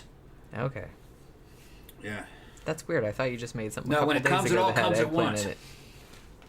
Rebecca says barbecue beans at KFC in the USA. We don't get any beans as a side in Australia. I always thought it was an odd side dish for KFC because it tastes like baked beans only with barbecue sauce. Like I said, I'm not. Shouldn't be barbecue sauce. They're fooling you. It should be the ones I described pretty much. They're slightly sweet. Like I said, I've never been a big fan of baked beans. Like, I'll eat them, but it was never really... Like, if I'm doing picnic food... Yeah. Like, for example, if you go to Publix, you know, and you get their deal where you can get fried chicken, you get a bag of fried chicken, and then you get 2 sides and rolls for however much it is, $8.99 or $12.99 or whatever the fuck it is. So, I never get baked beans. Yeah. I usually get potato salad and mac and cheese. Yeah. Those are usually like the goodest. They have coleslaw. They have like other kinds. They give a couple different kind of potato salad. The American baked beans that they have at KFC here don't have any barbecue in them. I don't think I've ever had the baked beans at KFC because, like I said, I'm not into baked beans, so I would never get it. I usually get baked. They're pretty like much mashed like potatoes. They're pretty much like the ones I described, except they have a little bit of green pepper in them, and they might have a little bit of sweet in them, but just not as much as what I like. The best side you're ever gonna find, really, in the American fast food restaurants, is Popeye's fucking red beans and rice. And Popeye's red beans and rice is actually the best red beans and rice you can get. It's much akin to McDonald's French fries. It's hard to beat McDonald's French fries. I've never really I've had a lot of good French fries. Hard to mess up French fries, to be honest. But McDonald's French fries are really, I think, the best ones.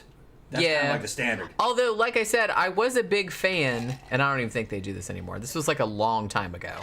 KFC used to have potato wedges, like the big wedges that still had the skin on them. Yeah, they were good. Ooh, I was really into those. Because, man, if you're going to make French fries, I like the big planks, man. Like, and I like the skin still on it and all this. Because I like baked potatoes, too, but... Yeah, I mean, if you're going to have, like, thin fries, McDonald's are kind of like the gold standard. But, yeah, I mean, I definitely think that Popeye's red beans and rice is, again, like the gold standard. That's even better than, like, some people make in their houses. And, like, a lot of people say that, too. Hugo said Popeye's mashed potato is good. You know what? I don't think I've ever had... Have I ever had Popeye's mashed potatoes? We don't go to Popeye's that much because... For a long time, there wasn't one near us, and then they built one near our old house, and I think we went there maybe once or twice, and I don't think I even got a side. I think when I went there, I just got a sandwich, and that was it. So I don't even think that I've ever had their mashed potatoes. I love mashed potatoes, though. We had mashed potatoes earlier today, actually, with the meatloaf. They had like cheese and green onions. I don't remember what he put in them. But they were good. Kevin says tomatoes are nightshade. Never eat green ones if you have a nightshade allergy. Yeah, that's probably a good pro tip. And let's see. Yeah, I don't know. Like I said, I'm not a big fan of baked beans, so I think that's why I was weirded out. Like, I'll eat them now more than I used to when I was a kid, because when I was a kid, I was like, blah, I don't want that. But then, like, when I moved to the UK and people were like eating them with breakfast, I used to think that was really, really weird. Like, because you would go and get a full English, which I'm on board with. I like the whole eggs and it's tomatoes and mushrooms and stuff. Yeah, that's fine. But I'm like, I don't want fucking beans with it. That's fucking gross. What are you even talking about? But Camp Guy said, we call all beans baked beans, also pork and beans. I usually don't use the word barbecue because they come automatically at all picnics and cookouts. Yeah, I kind of feel like that. I don't know how it is in other countries, but baked beans here, that kind of thing is always... That's like picnic food. You eat it during the summer. When you say barbecue here, there's a certain mesquite-flavored tomato sauce that we use that is like Kraft barbecue sauce. It's like ketchup, but smokier. And a little sharper in flavor. Ketchup is kind of sweet and neutral, tomatoey, but not barbecue sauce. So when you say something's barbecued, usually when you say barbecued beans, it's got that damn barbecue sauce in it. That's what we're saying. That's what we would say. Yeah, it's got to have that particular flavor. Like even barbecue potato chips, it even has to have that kind of flavor too. Yeah, the most common seasoning would be hickory, which is a smoke comes off a special kind of wood. Really good. Sesby said the fries are the only good thing at McDonald's. I disagree. There's a lot of stuff that's good. There's actually there's sausage and egg McMuffin. McRib. I actually really like. I don't like the McRib. I like McRib. But I like the sausage and egg McMuffin. Filet and fish sandwich. Thank you, Jeffy Art. Thank you so much. It says thanks for being you with the little pear. The double filet of fish. The fucking... I kind of like the filet of fish. Yeah. Actually, their chicken sandwiches with the veggies and stuff on there, the crispy chicken and stuff, is actually like pretty decent. Yeah, and I can eat unlimited Big Macs. I've seen him do it. Yeah, I can eat 4 of those. Just be like 4 Big Macs.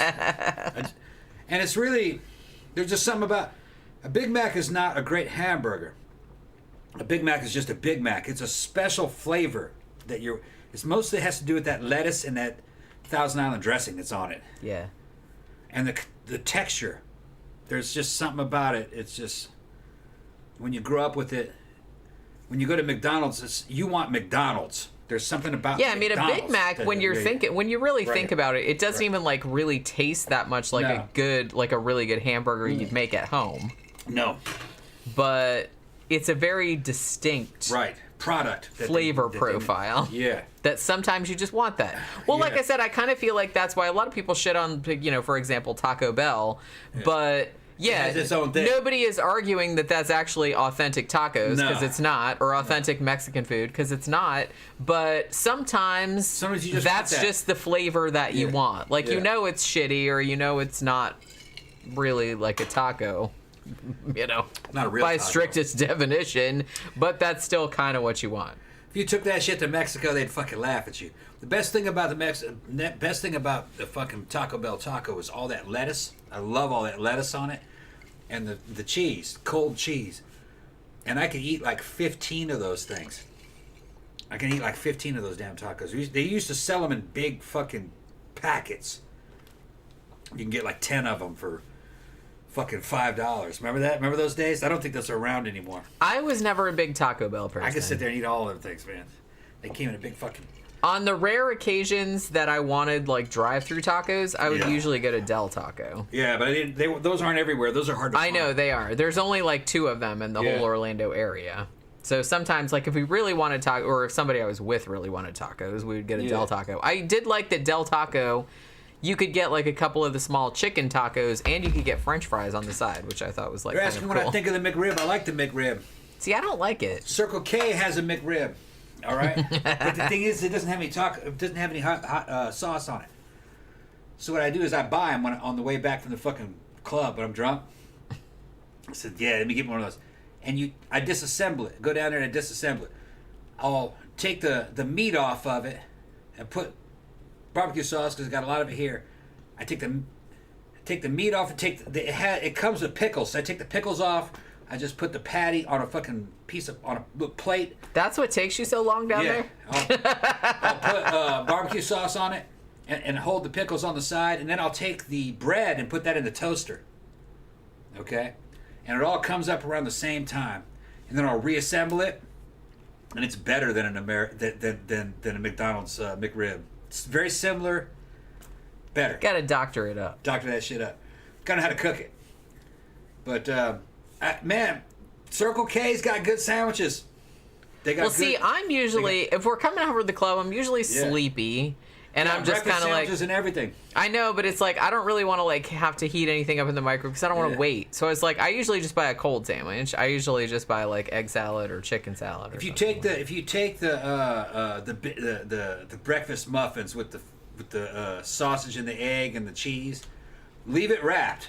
Just put it in the microwave for fucking 30 seconds. It comes out great. But some of them you have to disassemble them and toast the bread and then microwave the meat and get the sauce. Although ready. I will say that it's harder to mess up a breakfast sandwich. I mean, usually, especially if it's on like a really nice like croissant or something like that. Yeah, because you're not expecting it to be crispy. So you could just steam it. And as long as it's and it's good like that too. It's good like that too. I mean, because back in the old days, like every now and then, I'd get one from 7-Eleven. Yeah. And you just heat it up, like you said, for about 30 seconds, and that shit was delicious. Yeah. Like on a croissant, it doesn't have to be crispy or anything like that. It was just kind of like steamed, and it was warm and nice. Like I said, breakfast foods, it's hard to mess them up. Yeah. Very, very hard to mess them up. Kevin says Shamrock Shakes in Chicago are amazing. Good. Yeah, Shamrock Shake. Hell yeah. Okay, let me explain a Shamrock Shake.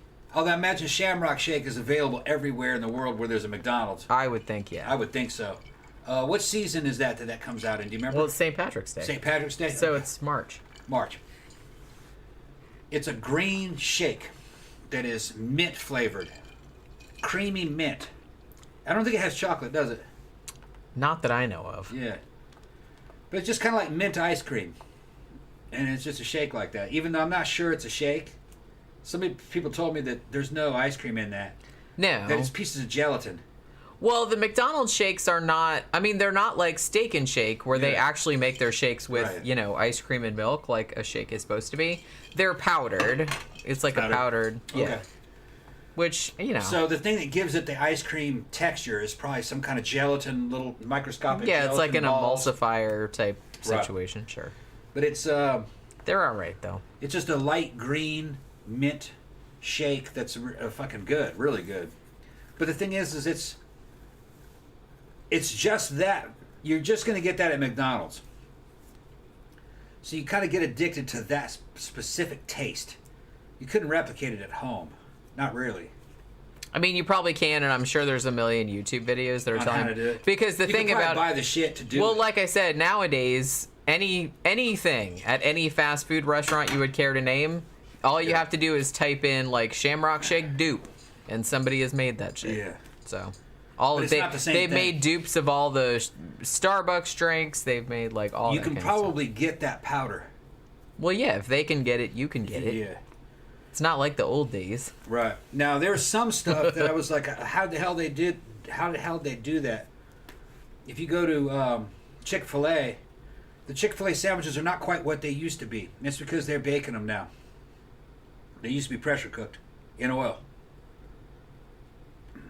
And you can still do that. You take a chicken breast and you soak it overnight in pickle juice. That's how they do it. Get the pickle juice and then you get the breast out. You want a big jar, you want to do a bunch of them at once. You get the damn breast out, batter it, put it in the in fry mix, and then you drop it in a pressure cooker that has a little bit of oil in the bottom of it. About that much. And I forgot the cooking instructions, but you're pressure cooking it in oil. There may have been water in there too. No, I don't think so. I think it was just oil. And when it comes out like old school Chick-fil-A, where you can tell that it's fried, but it's pressure cooked, and it's done in like a few minutes. It's good though, real good. Remember when I did that one? Yeah. It came out perfect. Mm-hmm. Although the key was soaking it in that pickle juice overnight. Yeah, it does. It gives it that Chick-fil-A Yeah, dill flavor. pickle juice. That's what the secret is. Yeah. Rebecca said, I'm guilty loving McDonald's in Australia. McCafe was an Australian invention. Yeah, that's right. I love their coffee. Hey, no shame. Yeah, they got good coffee. McDonald's coffee Better is... than Starbucks. Yeah, I mean, depending on what you get, Yeah. but just in the regular... Because I Just usually iced coffee? get iced Yeah. coffee, like with hazelnut or something Yeah. like that, and that's McDonald's is best. better than... Well, a lot of people say that Starbucks regular coffee, I'm not talking about like the blended drinks and stuff, but like a lot of people say the Starbucks regular coffee kind of tastes burned. But I think that the reason that they do that is one, because they want like a specific flavor, and two, because most people order stuff that has like a bunch of flavorings and ice and whipped cream and all these other accoutrements in it. It ends up being a damn shake. So they're just kind of like, well, we have to make the coffee like stronger or more burned, so it like kind of all evens out, like the flavor. Maybe that's what I've heard anyway. Rebecca said no Shamrock Shakes ever There you down go. here. They don't have them? They don't in Australia, no. Oh, they're good. I mean, I guess not, because why would they have St. Patrick's Day in Yeah, Australia? right. It's a St. just- Patrick's Day thing. It's just a light green shake. Just like the strawberry one or the chocolate one or the vanilla one, except it's light green and it's mint. It's real good. And they only have it in March, Yeah. like right around St. Patrick's Day. Michael Schaefer said, remember the McDonald's banana shake from the 1970s? No, I don't remember that one. Ooh. I vaguely remember that, but I was probably probably like... liked it. I was probably horrified because I don't like banana anything. I love it. I don't like I don't banana, remember it, I don't though. like banana flavored anything. I would have been like fucking offended by the very existence of it. I'm old enough from California. When I was a little kid, we had this fucking shit called Der Wiener Schnitzel. Yeah, everybody. That's shit. fucking That's hated like it. that's pretty iconic. Yeah. I feel like everybody knows about. I hated it. My mom liked it. Fucking, she'd go, let's go to Der Wiener Schnitzels. There was some shit she would get. There was other shit. And I was like, I don't like Der Wiener Schnitzel. There was something I could eat there that I would get. I didn't like the way Der Wiener Schnitzel smelled. But I just did not like things that were kind of like hot dogs when I was a kid. You wanted a hamburger. I think part of the deal was that she was getting damn sauerkraut. I couldn't sauerkraut on the hot dogs. I couldn't stand sauerkraut. Well, now you love sauerkraut. Now I love it, but when I was a kid, I couldn't stand it. I still don't really like it. I couldn't stand the way it smelled. Yeah, it doesn't smell good. I'm still not a fan. Like, I'll eat it, but because you've made it a few times. Yeah, like, I can make it now. Like, you've made like pork in the pressure cooker and you put sauerkraut and stuff. Yeah. Like, I'll eat it, but it's not really my favorite thing. I'm not a big fan of it. Not a big fan of it. Just a way of getting rid of cabbage, pickled cabbage. It's good with mustard on pork chops and certain kinds. Yeah, of it's okay. Like I said, it's not my okay, it's not my favorite thing. It's not my favorite thing. Rebecca said St. Patrick's Day is as big here as it is in the U.S. We do have green beer. Okay, so they don't have the shamrock shit. You need to fucking. Y'all need to riot. Y'all need to riot. You're right. I mean, it's not that good. Like, it's pretty good. Calm down.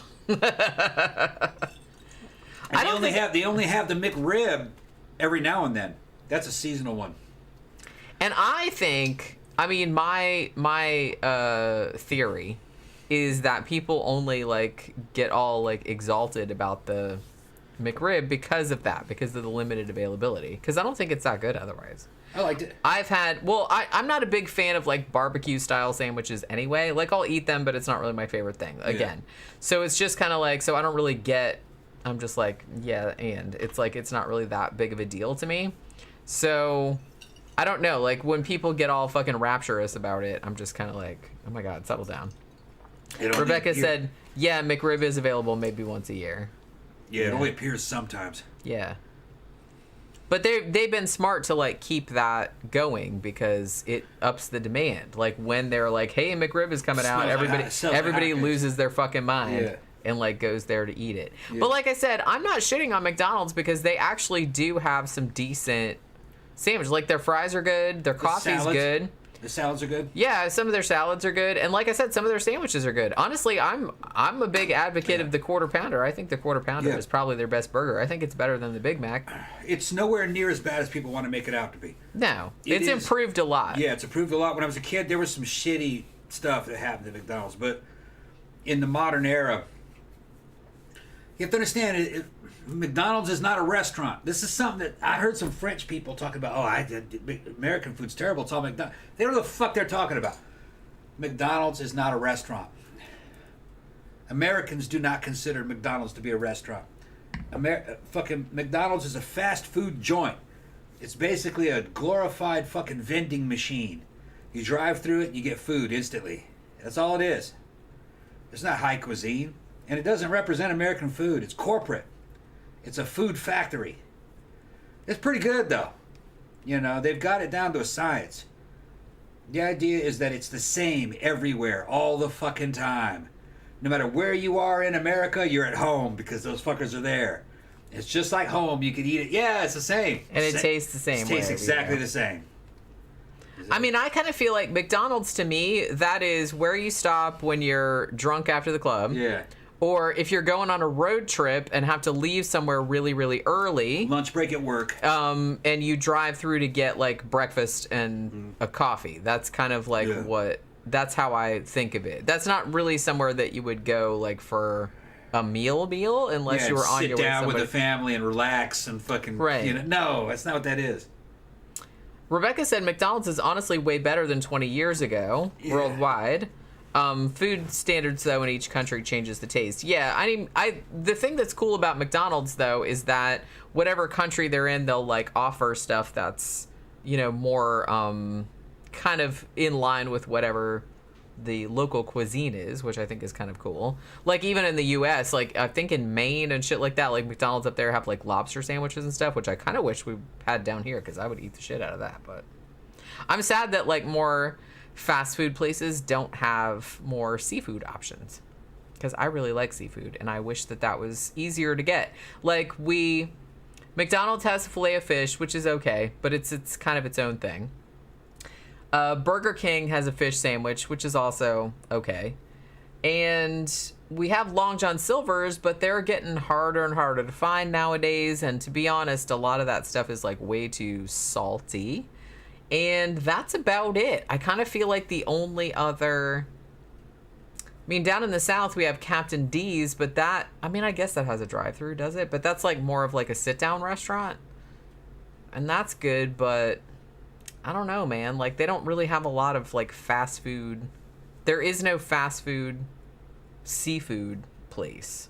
Because I guess it doesn't... I guess enough people don't like seafood, so it wouldn't make it, like, fucking... But I don't know. You'd think, like, in this day and age, when they have fucking fast food, everything else... Damn. It's just... I don't know. It just makes me mad. That they don't have fish sandwiches, like, at a lot of places. Louis says, late to the show, how was the Modelo? Can't go wrong with that beer, in my opinion. Yeah, we've had, we got 3 cans, like 3 big cans, and we've so far drank 2 of the flavors. One of them was spicy orange, and one of them was like hot pineapple, and both of them were quite delicious. We also had Tom had the whole glass with the salt on the rim and everything. I thought they were really good. They're both really good. I slightly preferred the pineapple one, but they're both, like, absolutely decent, and I would absolutely buy both of them again. Hugo said Carl's Jr. has a 1/3 pounder burger. It's really good. I don't think we have any Carl's Jr. around here. I think that's just a West Coast thing. We have Hardee's, which I think is owned by the same company, but Hardee's is not great. Okay, here's the granddaddy of them all. Oh, is this the weirdest one or what? Mango chili. Oh. I'm probably not going to like this one because I'm not a big fan of mango chili flavored things. Oh, I forgot to get the ice. Hugo said I like Wendy's fries. And Wendy's, is that the one that does the square burgers? Yeah, they're square. Well, I was going to say I thought Steak and Shake did square burgers too, but I guess they don't. Are they round? I don't know. I haven't been in a long time. They're kind of like smash burgers. Zach says, I'm trying to imagine Red Lobster with a drive-thru. You know what? I'm not going to hate on Red Lobster, but the thing about it is that, they have, like, some decent food in there. If you want seafood, that's pretty much, like I said, if you want, like, a casual seafood experience, Red Lobster is pretty much the only game in town, other than Captain D's. But Red Lobster is, like, maybe one notch above Captain D's. I think it's several notches, actually. But Red Lobster, the only thing about that is that even though they have, like, a bunch of delicious food, every single fucking time that I eat there, it's just too much fried shit, like, at the same time. And you just fill up. And it just, like, legitimately, like, as soon as I eat there, I'm just like, yep, gotta throw up. You throw up? No, but it's like, I always feel like I'm gonna throw up. Right. Like, after I eat there. Okay. Mango said, somebody say my name? Because Mango. Yeah. Jeffy Hart said, I love Red Lobster's cheesy biscuits. Yeah, they're good. They are good. You can buy them in the store. I don't know. I've never bought the ones that are available in the store. So if anybody's bought the ones in the grocery store and made them, are they just as good as the ones that are in the restaurant? I'd imagine probably not. Yeah, that's what I just said. You can buy that Red Lobster biscuit mix in grocery stores. But yeah, those are good. But that's the thing. It's like, maybe that's why they give you all those cheesy biscuits, and then, like, I try to only eat one, and then they bring you your regular ass food, and then I'm just like, oh my god, I don't think I can eat all this. It's been in a while. We ought to go, actually. Yeah, that's true. We haven't. When was the last time we went? Well, because every time I go, I'm just kind of like, I just want to eat it all, and then, like, I eat some, and I'm just like, oh, I don't feel good. Man, this is good. Is it? Yeah. The mango one? Yeah. Mango says, so is Modelo a beer? Yeah, it's a beer. It's a Mexican beer. It's beer. Yeah, these are like flavored beer. This is what Tom got at the liquor store today. Yeah. I didn't know what he was going to get. I just said, go get something weird or gross or crazy or ghetto or something. It's a Modelo Chelada, which is... I didn't give him any parameters. It's a light flavored beer that you have. Woo, that's really mango-y. It's really good. Just take a belt of it with the ice. Or with the salt. Mango chili. Oh, yeah. Look at her face. That's good. You can drink that one. That's good. That's really good. Well, I don't like mango flavored things.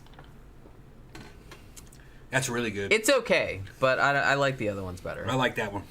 But I knew that was going to happen because, like I said, I'm not a big mango fan.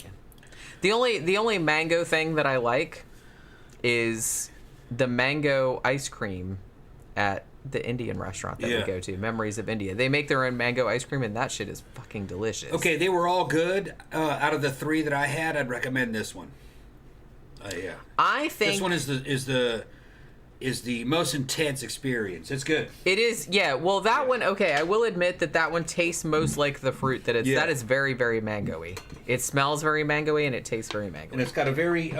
They were all good. I think my favorite one was the pineapple. That was good too. They were all good. It just had a good, and has a good chili aftertaste. Kind of like a smoked chili.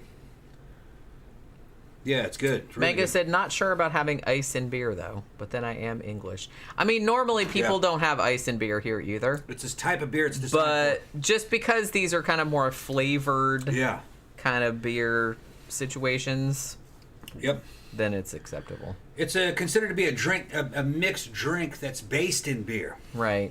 Yeah, normally you would not. Normally you wouldn't do that. You wouldn't drink, even in the U.S., you wouldn't drink beer with ice in it. But People would think that'd be like putting ice in wine. People would think you were a weirdo. Although the ancients did it. I know, but I'm just saying, like, nowadays, if you did that, people would look at you like, okay. It's like a mixed drink. It has a beer flavor, but it's like a light pilsner, kind of, and with a tropical flavor. And with a spicy back end on it of chili.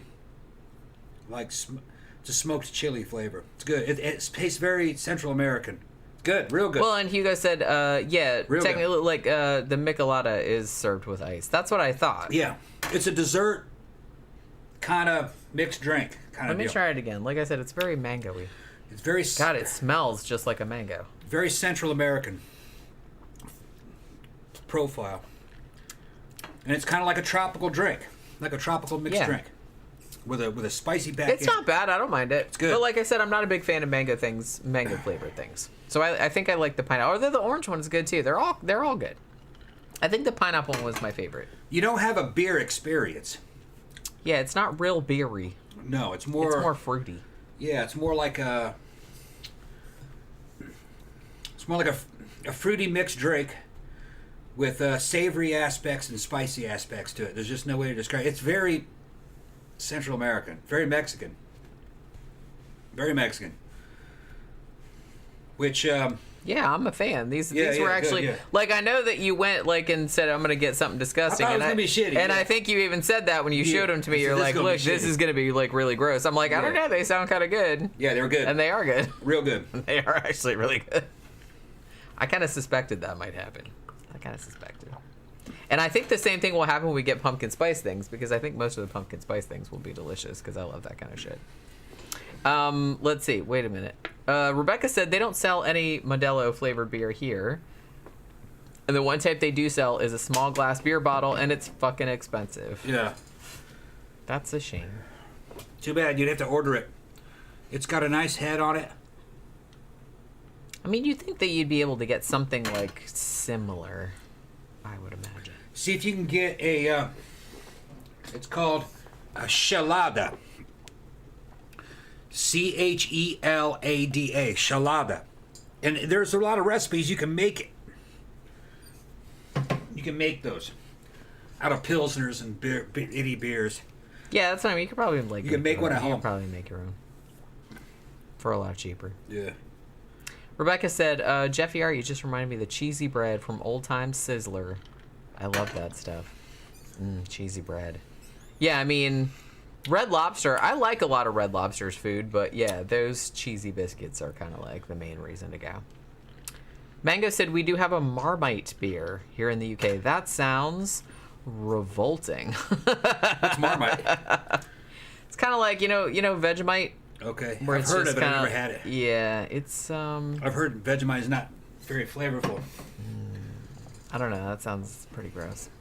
Rebecca said, I always have ice in beer and wine, but I freeze green grapes and use as ice because it's so damn hot most of That's actually a good idea. Yeah. Because I really like frozen green grapes, to be honest with you. No, the Chelada is sucking swinging. I like it. And Rebecca said, I've had mango beer here before, but no spice in it that I remember. It's a good mixture. It's everything. It's everything all happening at once. Yeah. And the salt on the rim makes it. It really does. It kind of enhances everything. Mango said, and it is bloody awful, and I love Marmite. Which, that says something right there. Hugo said Budweiser has Cheladas too, but they're not good. Okay. Yeah. That's what I mean. I thought that was kind of like a pretty popular drink in certain circles. So I figured like some other companies probably made them. That's not bad. I'm just saying I don't really like mango flavored things. You liked the piña. Yeah. I think I like the pineapple the best. But the orange was really good too. Between the pineapple and the orange, I think I liked the orange. Yeah. I mean, they were all good though. Yeah. Yeah, they're all good. They're just a different ranking order. They're all good. I think the best one for me was that mango. The mango chili. Rebecca said Vegemite beer sounds fucking gross. It does, doesn't it? That sounds really disgusting. I mean, I've never eaten Vegemite or Marmite, but I've smelled them. And just from the smell alone, I don't think that would be a good idea. I think that'd be a good idea. The shalada's going through me. He only rents Shalada. So, yeah. Do they even say that anymore? That you only rent beer? Because it goes through you so quick. But, yeah. So, what was I going to say? Oh, I was going to say, I kind of feel like nowadays, it's not just food, but like, you know, booze and stuff too. They're always, like, every day I see some, like, weird-ass combo where, like, somebody's coming up. Because I read, like, a blog called The Takeout, which is, you know, like, a lot of food news and stuff. And every day it seems that somebody somewhere is coming up with some bizarre ass combo, like trying to get fucking people to talk about it on TikTok or whatever the fuck. So, what was the latest thing that I saw? Man, it was something to do with, I want to say it was Fruity Pebbles. What were they using? Which I don't like Fruity Pebbles anyway. And was it a donut? I can't even remember what it was. It was something that used Fruity Pebbles, and I was just kind of horrified. But I can't remember what it was. I think we were talking about this a little bit because when we saw that that new Sylvester Stallone movie, Samaritan, where he was eating some cereal that kind of looked like Fruity Pebbles, then he was putting apple juice instead of milk in it.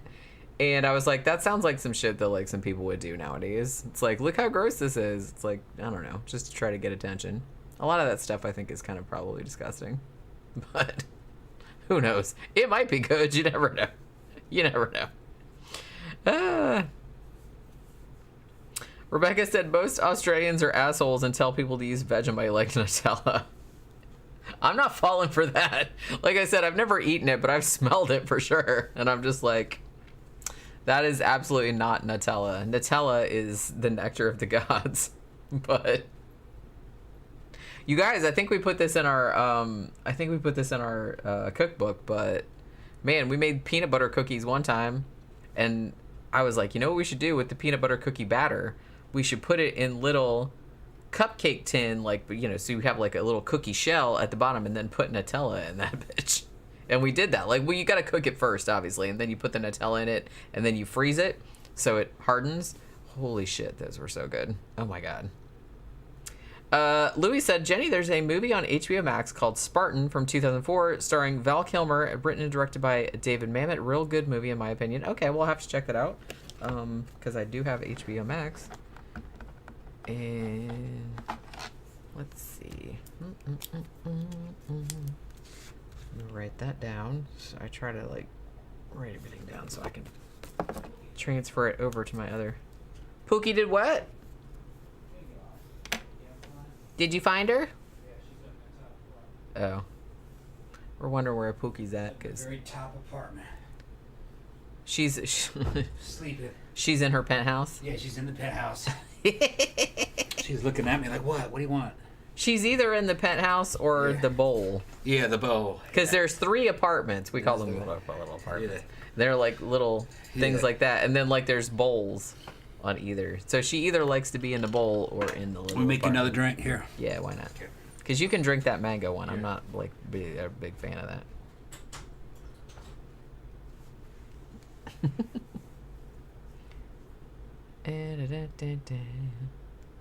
Mango said, I can eat Marmite out of a jar with a spoon.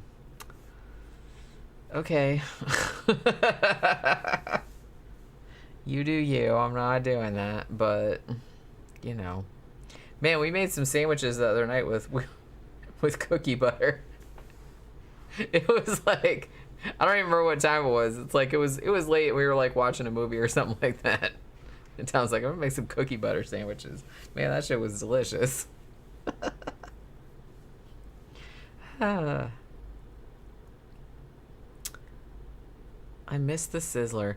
Now, is this the same Sizzler? Because we used to have Sizzlers in the U.S. I'm pretty sure that was a chain, right? It was like kind of a low budget like steakhouse. Because I remember going there as a kid. I don't think they have them anymore. But yeah, you go there and get like a shitty overcooked steak. And they had a salad bar. And I thought that it was like a cafeteria setup, but I could be remembering that wrong. Do you remember the Sizzler? Yeah. They were good. Was it like a cafeteria thing? Kinda. Like, yeah, okay. So I'm not... You had to go through and you had to get everything. That's right. So I'm not remembering that, because I remember going there because I was a little kid. Little kid. It was a steakhouse that was set up like a cafeteria. And you went through there and you got what you wanted and you paid for it. All right, so I'm not crazy. No. I'm not crazy. No. And they were decent. That was back when you could get a steak for a few bucks. I remember that they always overcooked their steaks, though. Well, of course, they sat there in those damn. That's what I'm saying. Because they sat there to heat in the steam table. Because man, if I'm gonna have a steak, I want that bitch rare. Well, I think you could order some of the steaks. You could order. Yeah. Like T-bones and roundhouse, porterhouse. Right. You can make them to order. But then they had other steaks that were just there in the steam table, stacked up. Right. You could get. They were all like well. If you want overcooked bullshit. Well, they were like well done. Bad. Well, they were cheaper. Yeah. They were cheaper. Because I remember even as a child, I was like, man, give me that shit raw. Well, almost raw. But it's just kind of like, even when we would go to, like on the rare occasions, we would go to steakhouse and stuff. Every time I ordered one and I was like, rare, and I'm serious, they would always give it to me like... Medium rare or well done. And I'm just like, what the fuck are you even doing? The way I remember that at Sizzlers, you went in and on the wall they had plaques that had certain prices and everything you could get, like fucking T-bone to order 3 sides of this and 2 sides of that and this for a certain amount of money. They had a bunch of them up there. Selections. That's right. You go, I'm going to get that. And then you fucking go through and at the end, you tell them which one you wanted. Or at the beginning, maybe. You told them that you were wanting. Yeah, see, I thought it was like that too. So alt account said that was Quincy's, but I mean, yeah, we had Quincy's too, but I think they were similar. I think they were similar. I mean, I only went to Sizzlers like a few times when I was a kid. Yeah, and I think Longhorn was set up kind of like that too. No, Longhorn is like that's still around. That's more like a sit down. Okay. It's like Texas Roadhouse or whatever the fuck that thing is called. We still have some of those. I'm pretty sure. Well, yeah, I haven't seen a Sizzler in at least 20 years. Yeah, I think Sizzler had competition though, and it was like you said, like a cafeteria, but it was a steakhouse. Now, one steakhouse, I don't know if this was a chain or not, but when I was a little kid, and I grew up in Daytona Beach, and my grandma and my great aunt, like her sister, used to take me to the Volusia Mall, which is still there. And when I was a kid, they had a York's Steakhouse. Now, I don't remember if that was... We didn't go there that often because it was a little bit more expensive. We usually went to Wags, which was more like a... Well, I don't know. It was more like a regular restaurant, I guess, with like sandwiches and whatnot. So every now and then, though, we would go to York Steakhouse, and I was always excited because, like I said, I loved steak, but I liked it rare. Like, I liked rare steak and a baked potato, and they never got it rare enough for me. I was like, I want it kind of like bloody still. And they thought I wasn't serious because I was a kid. I don't really know how that worked, but they always gave it to me like overcooked. So I don't know if that was a chain though, because there was one in the mall, but I never saw one anywhere else. Now Sizzler, that was usually like, oh, look at Poke. Yeah. Hi, Pokey. You want to be on the show? I can tell she doesn't really want to be on the show. I do not want to be on the show. She wants to play with toys. I don't want to be on the show. Play with toys then. I got all these toys I got to play with. Alt account said Golden Corral is here in North Carolina. I loved Quincy's. Yeah, I think we had some Golden Corrals here too. So yeah, Quincy's. I remember Quincy's. I think I only ate there maybe once or twice in my entire life. I remember Quincy's for one thing, big fat yeast roll. Remember that commercial? Big fat yeast roll. Does anybody remember that but me? Okay, I'm crazy, clearly. 2, I thought that their big thing was pies. Like you go in there and like buy pies. Am I thinking of something else? I don't know. I'm pretty sure it was I've never even Quincy's. heard of this place you're talking about. Quincy's, there was one in Daytona. It's a chain. I wasn't here. That's true. Everybody says, hey, Pookie. Yeah. She didn't want to play up here. She's down there with the toys. She got a whole pile of toys. She's sitting on top of them. I know, like over here she's got like all her toys like in a little pile. All these little like her little mousies, mouse toys, and she's got a cat, cats, a little Dracula. A Dracula. She's got these little things. She's sitting on top of them, shaking her head, doing it, washing her paws and shaking her head, going no. And then she's looking at the toys. Aww. You live a beautiful life, Pokey. You don't have to worry about bills or anything. That's what I keep telling her that all the time. She has no idea. I keep telling her that all the time. I was like, you were the most spoiled kitty that's ever lived. There was this channel I subscribed to that had all those damn fucking cartel videos on it. They posted one today. It was called One Bitch, 9 Puppies, and as soon as I saw the fucking female dog there and the puppies, like, nope, not gonna watch it. I had to unsubscribe from that shit. And I went, well, what happens? Don't. Oh, and I was like, nah. Please don't tell me. Yeah, and that dude made a video about the video saying, but man, I was just like, that's still fucking me up that somebody could do that to a dog. Please don't tell me. Man. Like I said, it's not, I mean, I'm not saying that it's good. And if you guys watch like my book review channel or my, or my other movie review channel, like sometimes, because I know that there's kind of a thing like in horror where it's like, oh, to be edgy, it's like, yeah, it's not really all that edgy to like do horrible shit to people anymore because no one cares. But it's like, oh, we're going to do something really fucked up to like a dog or a cat. I'm just like, nope. That upsets me like way more. People care about what happens to humans. It's just that... Yeah, I'm not saying I don't care. I'm just saying... There's a big difference between animals that are totally helpless and fucking innocent of anything. Right. And people that are fighting. In the cartel videos, there's an element of fucking, well, you called that shit on yourself. You know what I mean? You shouldn't have been involved with those dudes. You pulled that fat ass in yourself. Pulled that fat ass in on yourself. Kirstie Alley. So, yeah. I mean, I can understand. That's a Scientology joke, by the way. Having a military background, I understand the shit. You know, you live by the sword, you die by the sword. I mean, it's still fucked up, but... Yeah. But still, man, fucking just dogs. I mean, there's absolutely no reason for that. Human beings. And honestly, I can't even watch... Yeah. I don't know if I'm just getting like sensitive in my old age. Like I said, I can still watch horror movies where bad shit happens to humans. I don't give a crap about that. But it's just kind of like the older I get, the more. And I guess since we've got Pookie, it's like I can't. It's probably that I can't watch anything even to the shit, man. I was rewatching the Dario Argento movie Deep Red today, and there was a scene in there where like somebody sticks a pin through a lizard, and I couldn't even watch that. Yeah. Well, you can do shit to humans, I don't care, but like don't do fucking shit to animals. But that's animals are innocent.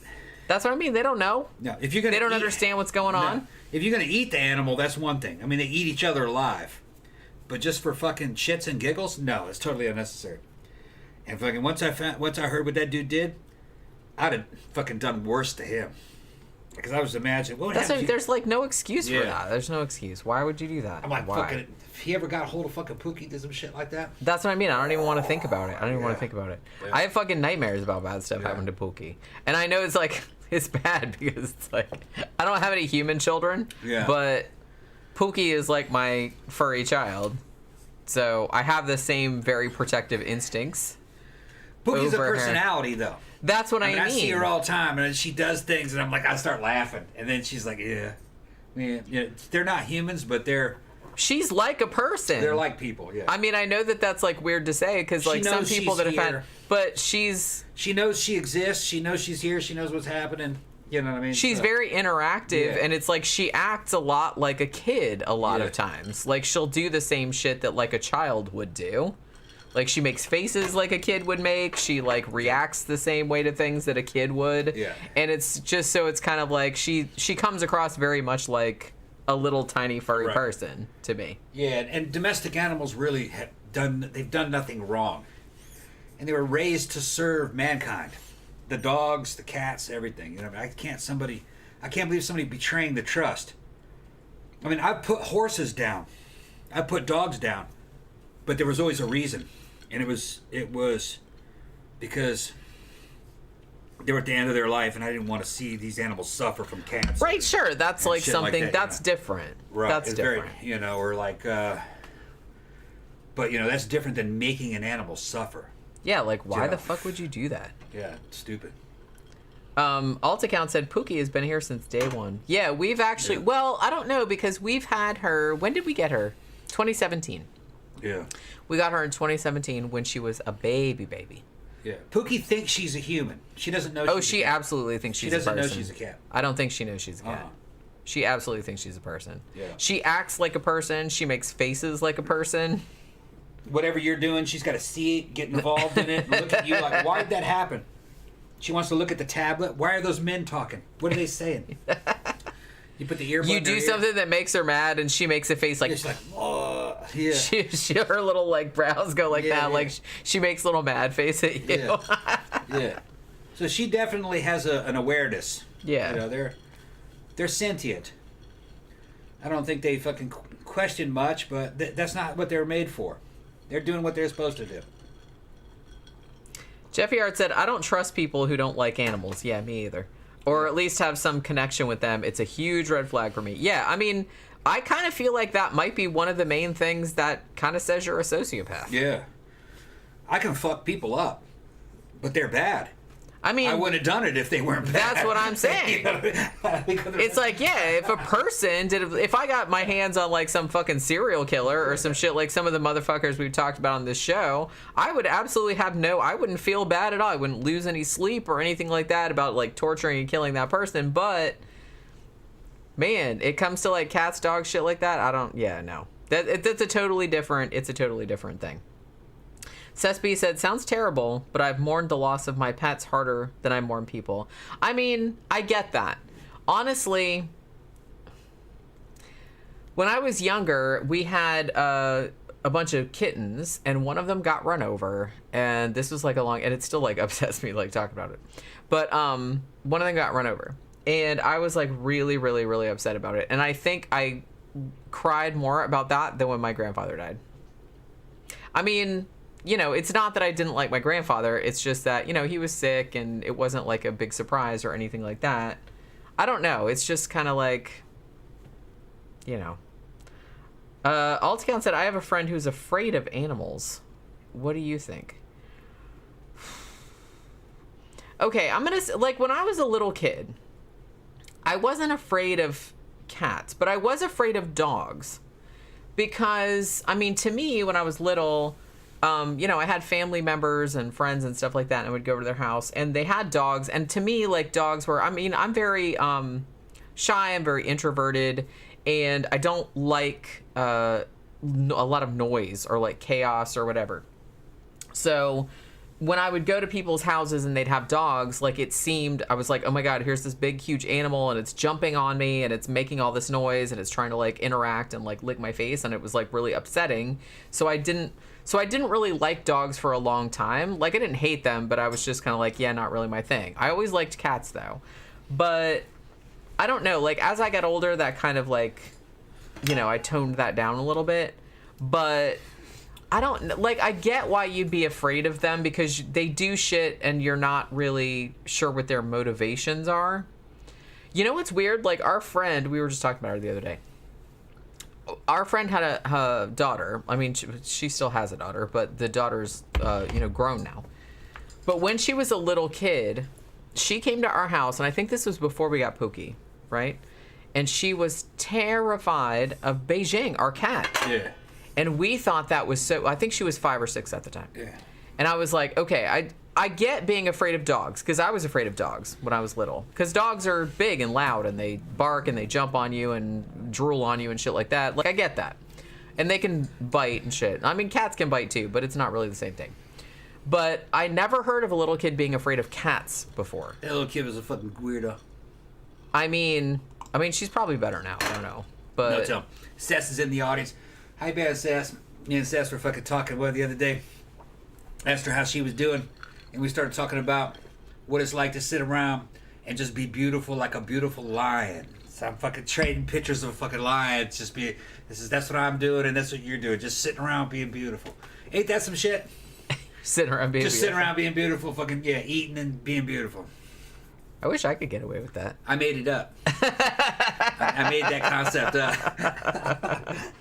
You're just sitting around being beautiful? Sitting around being beautiful. Like a lion. And then you show a picture of a fucking male lion and shit, and that's what they do.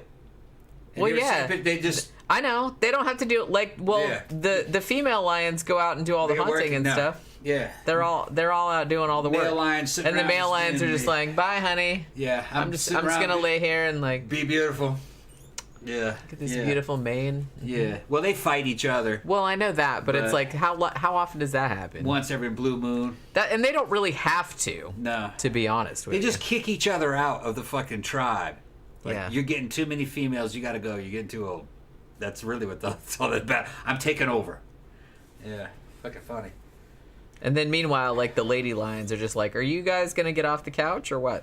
Well, you watch it over and over again. The female lioness don't care who the male lion is. They don't give a shit. Well, they're interchangeable to them probably. Yeah, they're worried about fucking raising cubs. Yeah, they're like, Raising whatever. cubs, You just lay around on the couch. Yeah.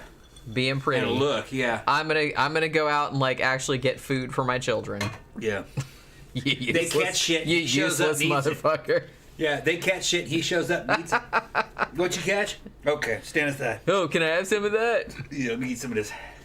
And meanwhile, like the female lion is like, bitch, why don't you go out and get your own shit? Your arms are broken. Yeah, and then sundown's coming.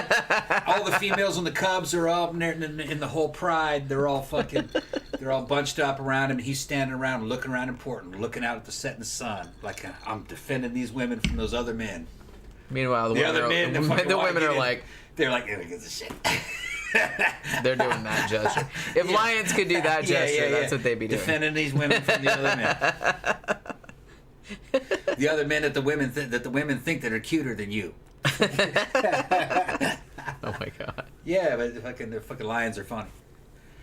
Lions are funny. But like I said, I can see, because we're talking about being afraid of animals, I can see being afraid, like especially as a kid, I can see being afraid of certain animals. Like I said, when I was a kid, I was afraid of dogs. And I would go to, zoos, petting zoos, stuff like that. I was afraid of the ostriches because those bitches are assholes. Holy shit. I didn't get bit by one, but I had one grab my hair when I was a little kid. And it's grab just, your hair and try to pull on it. They're very aggressive. They'll try to like kick you and stuff. So I was like afraid of that, but I don't know. I kind of got over it as I got older. But it is weird. Like I said, it is weird that our friend's daughter, when she was little, was afraid of cats. I never heard of that ever. The little chick was weird. I never heard of that ever. I mean, cats are so small. Yeah, they can fuck you up. I'm not saying that. Beijing sent Tom to the hospital. Yeah. For almost a week. An accident, though. It was accidental. She didn't mean to. But, so it can't happen. But I don't know. They're so little. Yeah. Louis says the scissors were fine dining back in the day. Yeah, they were. Yeah, I remember they were good. that. I liked them. Well, like I said, I was a little kid. But, I mean, when I was a kid. Yeah.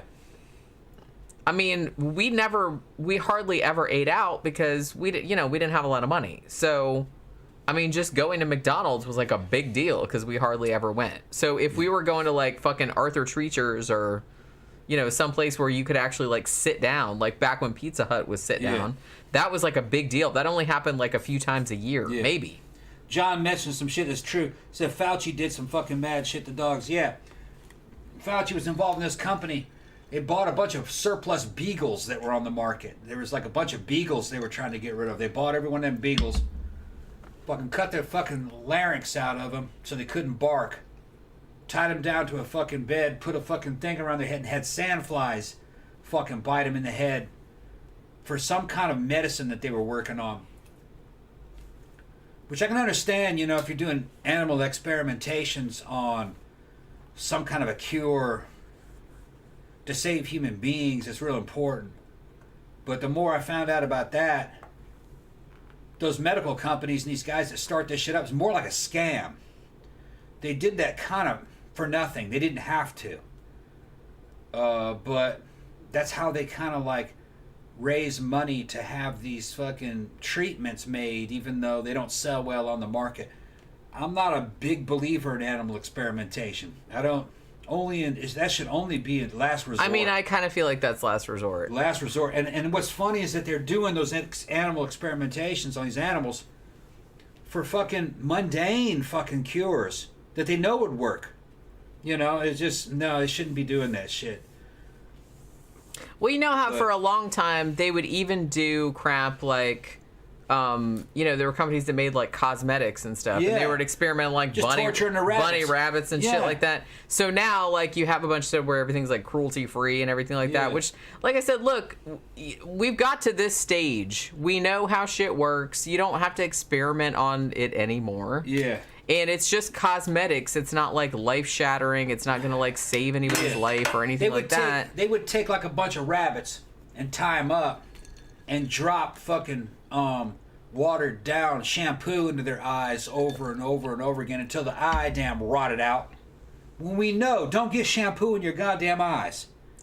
That's all, it was fucking stupid. And the thing is, like, is that necessary? Because nobody is like sitting there going, dropping that shit in their eye over and over and over oh again. shit, I'm gonna sue. No, it was just knock it off.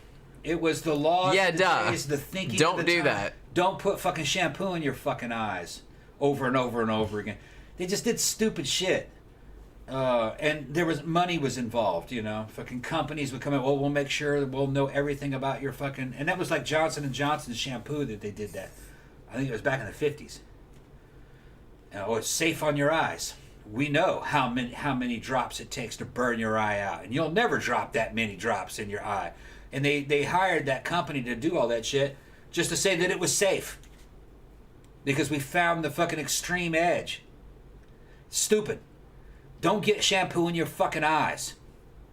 I mean, really, all they'd have to do, like, to cover their own ass is just put that on the back of the bottle. Don't pour this in your eyes, dumbass. But it was safe for children. We killed 1,000, we blinded 1,000 rabbits and then euthanized them just to find out that you got to put so much fucking shit in those rabbits' eyes to destroy them. Like I said, that'll never happen. They're just stupid. Stupid because they hired a fucking company to research that. Johnson & Johnson did, so they could say that it's safe. It's safe. And, just dumb. Like I said, after a certain point, like I said, I can get if it's like a life or death drug life and death. or something like that. Yeah. But if it's just, like I said, something like shampoo or cosmetics, something like that, it's really not that big a deal. And most people, look, if you're stupid enough to just sit there and pour shampoo in your eyeballs, you don't deserve an eye. Then yeah. I'm not really sure what to tell you. No. If no one's there like to stop you from doing that shit, then. Rebecca said, why the hell is the medical and beauty industry experimenting on innocent animals when there are fucking animals sitting in prison and on death row? Yeah, I mean, to be honest, I'm a big advocate. Look, if you know that motherfucker did some shit, like some serial killers, they could contribute to the well-being of society as a whole. Experiment on them. The Chinese would do that. Leave the goddamn... I know there are ethical things. And like I said, you have to be absolutely sure that motherfucker is guilty, okay? Look, what was the show we did the other day about those fucking toolbox killers? Yeah, they were guilty. They admitted to it. They admitted to that shit and went to prison. I kind of feel like after that point, I would much rather have motherfuckers like those experiment on. Leave the bunnies alone. Leave the bunnies alone. They get a little teenage girl and hit her in the elbow fucking 25 times with a fucking iron mallet until her fucking elbow was fucking shattered. I would not lose any sleep. In fact, I would personally go and pour shampoo in their eyes over and over again. What's funny is that you look at those dudes and they're just fucking weak little men. You know what I mean? And just of course they are. If they weren't, they wouldn't have to do that crap. If they weren't, they wouldn't have to do that crap. I don't want to say nothing. I don't want to say fucking what I would fucking when I hear about that shit, how mad I get and what I want to do. Well, yeah. I got cops that I grew up with in the fucking comment section. I do too. But fucking the shit we went through in the fucking service, the way we would torture ourselves to fucking find out who was the fucking had the most fucking ability to the most ability to just fucking endure, you know what I mean? And these dudes had easy fucking lives. They were weak men, and they'd go out and do that to fucking innocent people. It makes me just want to fucking crush them, you know what I mean? It makes me want to go after their parents for raising them that way. I don't want to go that far because I it's get like North Korean on the bitch. Well, no, I don't want to go that far because I'm trying to go 3 generations of punishment. No. I'm like North Korean. Let's not go that far. Because, like I said, I could imagine that because I know that serial killers, not necessarily born, it has to be kind of like a perfect storm. And I'm not saying that some of them didn't have fucked up childhoods. They did.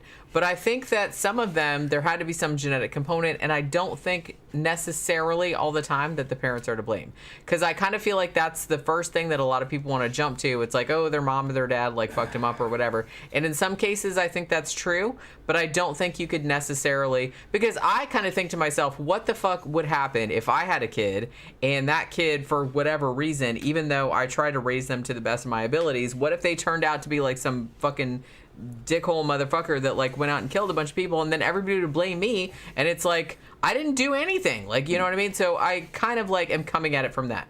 Now I am saying that like some of them do have like really fucked up parents. I'm not saying that, but I wouldn't jump to blaming them. I said that motherfucker is an adult. They're an adult and they chose to do what they did.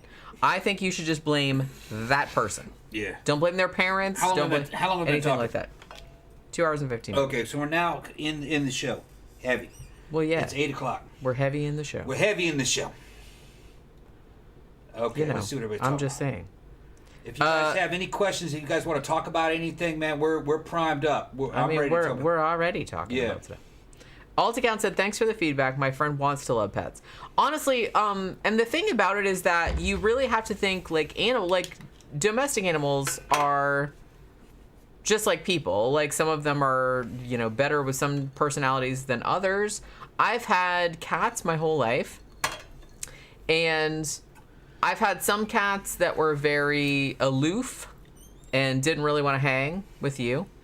And then I've had cats like Pookie that were just kind of like little tiny people in little fuzzy coats, where she's just like eye contact, facial expressions, and everything. and she just wants to get involved, like, hey, what you doing? Jumping up on my desk in the middle, like, hey, can I type? And I'm gonna be watching like what you're doing. She just like wants to get involved in everything. And she's the first cat that I've ever had that was like that. Yeah. And I think she's kind of like Grogu from fucking Mandalorian. It's very similar to like little Grogu. She does kind of remind me of, making little eye contact. She reminds me of Baby Yoda. Yeah, you're a Grogu. She does that me. kind of shit. She when Tom goes in his man cave and, you know, to watch his tablet or whatever at night, she will sit right outside the door and guard it. You make sure fucking beige doesn't come up. She doesn't want Beijing coming up the stairs. They want beige coming up on me. Yeah. Fucking funny. She thinks Beijing is like some kind of... Well, she's trying to dominate. Villain. She doesn't. She laughs at Beijing. She doesn't want Beijing coming up because I belong to her. She doesn't want Beijing coming up and bogarting. Cock blocking. She doesn't want fucking Beijing coming up cock blocking. Yeah, I think that's what it is. Yeah. She's like, I'm protecting Daddy. Yeah. From Beijing. He belongs to me. This is my person. Yeah. This is my person. Yeah. Don't go over here. That's what she did. Well, she did that the other day too, because like I said, she saw me talking to Beige and was mad about it. Yeah, she gets upset. She's like, oh no. They get, I mean, they tolerate each other, the two of them. But since we moved to the house that has 2 floors, Beijing like took over the bottom floor. Pookie stays up here usually, but sometimes she'll go down there and like fuck around with Beijing. So every now and then like Beijing will try to come upstairs, and Pookie will like, Pookie is taken to kind of like sitting either on like right at the top of the stairs, or she sits like right in front of Tom's man cave, which is like just a couple feet from the top of the stairs, and she just like sits there and watches like all day, like hours long. The other day, Beijing came up into my office, which she hardly ever does, and started eating off of Beijing's plate, because I put a little dish there that has like some wet food in it, and she came up and started eating it, and Pookie was, she was so put out. And she like peeked around the corner of my desk. She's like, what the fuck is that bitch doing in here? And she like jumped down there, and there was like a whole big thing. They had like a whole big situation about it. It's just like so funny. Like I said, they don't fight as much as they used to, because when we first got Pookie and she was like a tiny, tiny kitten, and Beijing at that point was, you know, obviously a grown woman, and she was like, what is this baby doing in my house? I don't like it. So there was a lot of turmoil there, because Beijing was like, I'm the baby, why am I being replaced? So we tried to like convince her that she wasn't being replaced, but she wasn't buying it, so she got like really, really cranky about it. And she got like super snotty. She's always been kind of snotty, you know what I mean? We always called her, even from before we even got Pookie, Tom was always like, yeah, she's like the Paris Hilton of cats, because she's very, very aloof, and she's very beautiful, like with her own, she's a rag doll, and she like has her beautiful long hair, and she's just obviously struts around like she's a princess, and she's just like, she's very much like that. So when Pookie came, who was a kitten, and Pookie, even now that she's 5, is kind of like a tomboy. She's very much like blah blah blah. She's like kind of like a goofball, and she just kind of like, she's just like, I don't care, I do what I want. She's kind of like that. And Beijing was just not having it. She was not having it. She was just like, I don't like this. I don't like this situation at all. But as it is, they kind of tolerate each other. But if Beijing ever tries to come upstairs, Pookie gets like really upset and like tries to like chase her down. You know, and she always guards in the middle of the night. Like, I'll get up in the middle of the night to go to the bathroom, and she'll be sitting at the top of the stairs watching. Like, making sure Beijing doesn't come up in the middle of the night. It's hilarious. Okay, so the Modelo beers, flavored beers, were good.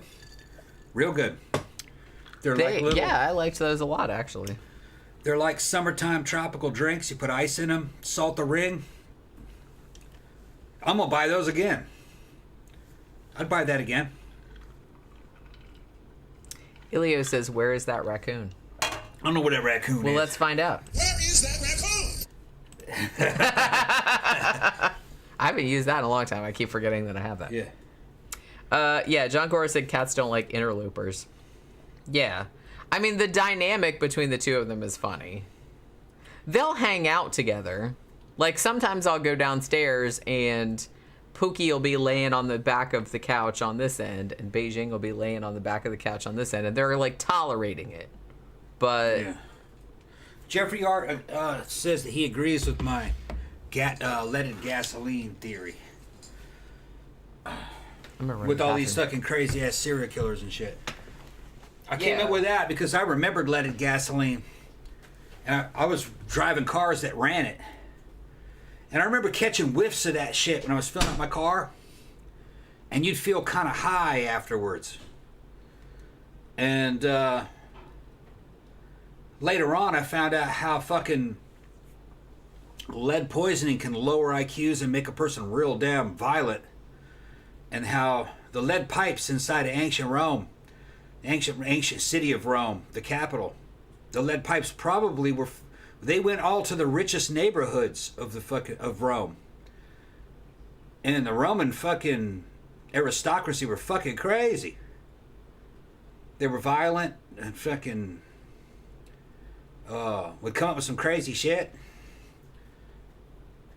So I started thinking, internal combustion inside those car engines, that doesn't destroy lead. It just blows it out the damn fucking tailpipe. Banana in a tailpipe. So anyway, so that means that there was little lead particles blowing out everywhere. And I remember seeing they had leaded gasoline and unleaded gasoline at the pump, which mystified me back in the 80s. It was like, why are there two different kinds of gasoline? What's the difference? And then they slowly started phasing out leaded.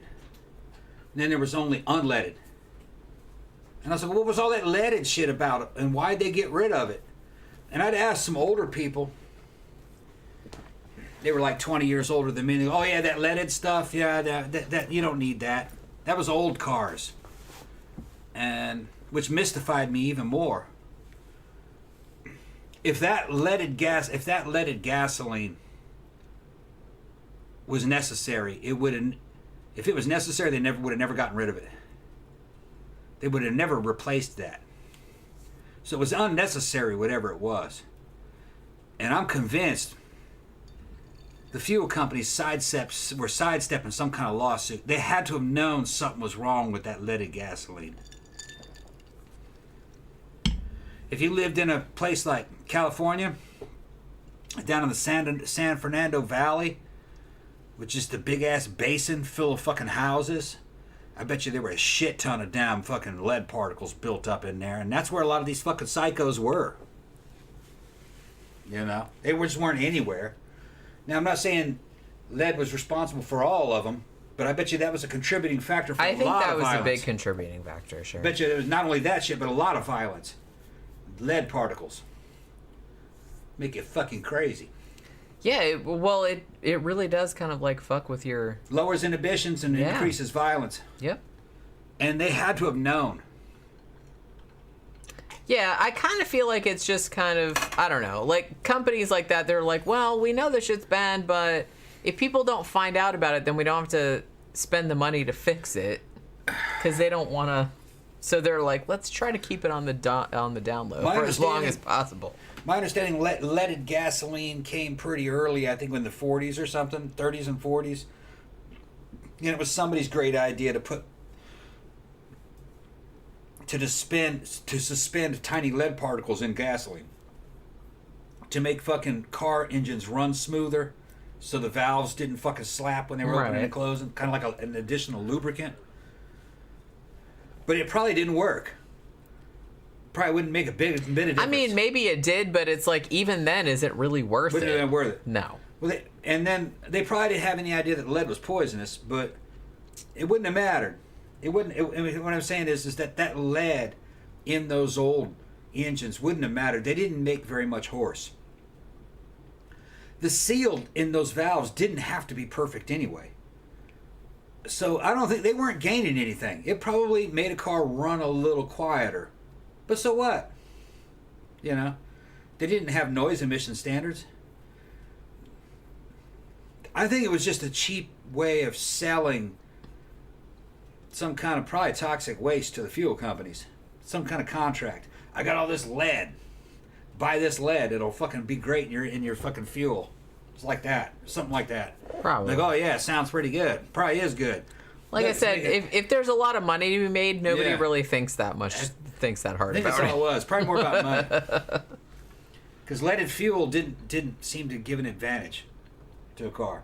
Not a measurable advantage. John Gora said, I knew some kids in high school who huffed gas. I did some stupid things, but... We used to fucking put gas in our mouth and spit it out and try to fucking make a dam. And I don't know how we didn't burn our fucking you were face. like breathing fire? We were fucking kids, yeah. Did you light your farts too? Tried all kinds of shit. I think what saved us with the fucking blowing fire is that we couldn't get enough gas in our mouths. Because that shit would fucking just burn your mouth up. Back in the 70s, you know. Like, whoa. So it's probably even like less than a teaspoon we were able to get in our mouths. Because we never could blow fire with it. Because of course you tried. Yeah, of course. We tried. Of course. Tried everything. Never huffed gas. I mean, you'd have to be like pretty desperate, I feel like. You couldn't get your hands on like some better shit to fuck your ass up than huffing gasoline. I mean, You're little kids, you tried everything. In Brazil, little kids were buying benzene. You did. I didn't do that. Kids in Brazil were trying to get benzene cleaning fluid, and they were fucking putting that in a sock and huffing it, getting real high on it. Then you get a shitty headache. Then you wouldn't do it again. See, that's like weird to me because when I was a kid, I don't know. Like I always was just kind of like, why the fuck would you want to do that? Just a kid, being a kid. Well, I was a kid too. Yeah. I don't. It just didn't occur to me. I was just like, why the fuck would you want to do that? That just really doesn't sound like any fun to me. Just to see what would happen. Doesn't sound like any fun to me. Kids were stupid. Maybe I wasn't a stupid kid. Maybe I was actually a smart kid. You weren't crazy. You were not a boy. Well, that too. Yeah, but I had crazy. Well, I had brothers. They weren't that. I mean, they did stupid shit too, but not that stupid. Not that stupid. Well, we didn't have like a way of measuring the amount of stupid. You know what I mean? There was no stupid. There was no stupid. There was no scale for stupid. There's no stupid scale. No. It was all. So you actually didn't know if you were still on the scale or if like you were off of it? Yeah. So people wouldn't be like, bro, you were like way off the stupid scale right now. Like, let's talk about what you're doing. Huffing benzene would be the same as trying to make a damn fucking torch out of gasoline and fucking tar with fucking pieces of fucking rag, and be about the same as like trying to, you know, launch a rocket into the air using fucking, you know, black powder that you stole from your dad's reloading fucking, or for his muzzle loader. Okay, now I think me and my brother did that. Yeah, there's all kinds of shit that we're trying to do. Yeah. Well, and we would get fireworks and like fucking launch his G.I. Joes into space. You launching G.I. Joe. Yeah, there's all kinds we did of that. shit. But it's just kind of like I never really I never like understood the appeal of getting like gasoline or other like chemicals and like huffing them. I didn't really. I was just kind of like, that seems like it would just be a bad. Knock you out. It was a bad. It seemed like it would be a bad we only did time. it like once. You didn't do Seemed it. like You it'd be a bad didn't do time. it. We didn't ever really did it twice or 3 times. We did it like once, just to see. And then like we had this. I had this toy. It was a rocket. It was a clear plastic rocket that you could fill with water, and you could attach it to a base, and you could pump it and pump it and pump it. And Oh, pump it. I know what you're and talking eventually that rocket would go whoosh. Yeah, and take yeah, off and fucking, we had one of those. Yeah, it looked like the fucking Saturn V rocket. Yeah, we had one of those. Yeah, I had one of those. Well, we would shoot those at each other because a lot of kids had those. We There's did that. All kinds of stuff. Yeah, We did that. we would make dirt clods. You make dirt clods? Yeah. Just make make mud pies and let them dry out, and it was like ammo. Yeah. And then you start shooting, throwing them at each other. Yeah. Yeah. Yeah, we did that. You have a whole wars with them. Yeah. Dress up with a motorcycle helmet and fucking put on a damn fucking just jacket like a fucking. Oh, I'm invincible now because you got your dad's rain jacket on for some crazy reason. You know, it can't penetrate. And you throwing shit at stuff. Then you try to fucking do something high speed like my dirt clods have nails in them. You know, that kind of stuff. You know. Yeah. Didn't make any difference, but you thought it did. And then you'd make rubber band guns and fucking shoot damn dried fucking kernel corn at each other and Yeah, I remember that. all kinds of stuff. Yeah. For a long time, my younger brother had he had a blowgun Yeah. that had like the little needle darts. Mm-hmm. He had those, so we used to shoot those at each other Yeah. and throw darts at each other. We used to do that too. So what else is everybody doing? What are they saying in there? Let's see. John Gore said, I saw some documentary about little kids in Serbia or somewhere, some rough place, and they were all huffing paint solvents. Yeah. They had that mess all over their face. I mean, Yeah. here's the thing. I'm not gonna judge because kill you. look, if Won't kill you. you grow up in some like shithole where Yeah. you know that's the only thing to do, okay, I just can playing see it around. then. But honestly, like me, just being as a kid, it's like it never really occurred to me to like do anything You like that. can't do that for long. You're gonna get a bad headache and you get sick of it. You won't do it. Yeah, it's just like That's to it. me, I was just Yeah. like that doesn't really sound like any fun. burn to up me. some of your brain cells and then fucking. It doesn't sound any You're fun. like, fuck that! I ain't doing that anymore. I was more into Yeah. I don't know, like when I was a little kid, I was like, I think I'll just like read some Edgar Allan Poe or Yeah. something. It's like I don't really need to like huff some weird fucking chemicals. Mango says lead-free petrol equals less serial killers. Not a bad thing. But why do so many people have peanut allergies nowadays? I don't recall anyone having them back Yeah, in it the has day. some kind of vaccine that they did with Well, I don't know if that's what I it's heard. that, but it's just kind of What is like, it? ooh, All kinds thank of you, money. thank you, Guamacon. Thank But you, how thank much you. money did he send us? $9.99. Oh damn, this is being rich, man. TGIF, everybody. Hey, Yeah, they that's just got right. here. It's Just got Friday. here. Personally, I'm a fan of Modelo in a can, so I hope to see y'all give glowing reviews when I rewatch this. No, it's good. It's good. Yeah, we're going to tell you, like, spoiler alert, good. all of them were very good. They were good. I wasn't a huge fan of the mango, but I don't like mango-flavored things anyway. The pineapple one is my favorite, but the orange one was good, too. Yep. The orange one was good, too. You you drink it with ice with a salted rim out of the can. It was good. Yeah, he did the whole salt around the rim and everything. Yeah, I liked them all. I put them in this order: number 1, mango; number 2, orange; number 3, pineapple. But they were all good. The difference was just between 8 and 10. I mean, So I they're all liked it good. opposite. I liked They're all pineapple good. was my favorite, orange was my second favorite, mango was. But like I said, I don't like mango flavored things generally, but Yeah. that was actually really good still for something mango. Yeah, flavored. and mango had a chili. It was mango chili. It had a little bit of heat, but not much. The one that had the best heat on the back of it was the orange. Orange had the most heat. I think I liked the pineapple because it was kind of like the mildest. Yeah, Maybe. I don't know. Kind of tastes like cayenne pepper at the end of it. Yeah. So they have a good. And they're kind of light, fruity, and sweet. Kind of like a what's enchilada? What's this shit called? Michelada. Michelada. Michelada. It's like an enchilada. Michelada. It's an enchilada. That's a totally different thing. See what you do is it's like if growing up in Brazil, people would try to make mixed drinks out of things that came out of cans, beer or wine, and you put ice in it and you mix some other stuff, and now you have a mixed drink. But it's not in hard liquor; it's in beer or wine, and that's what that is, Michelada. It's a mixed drink based in beer.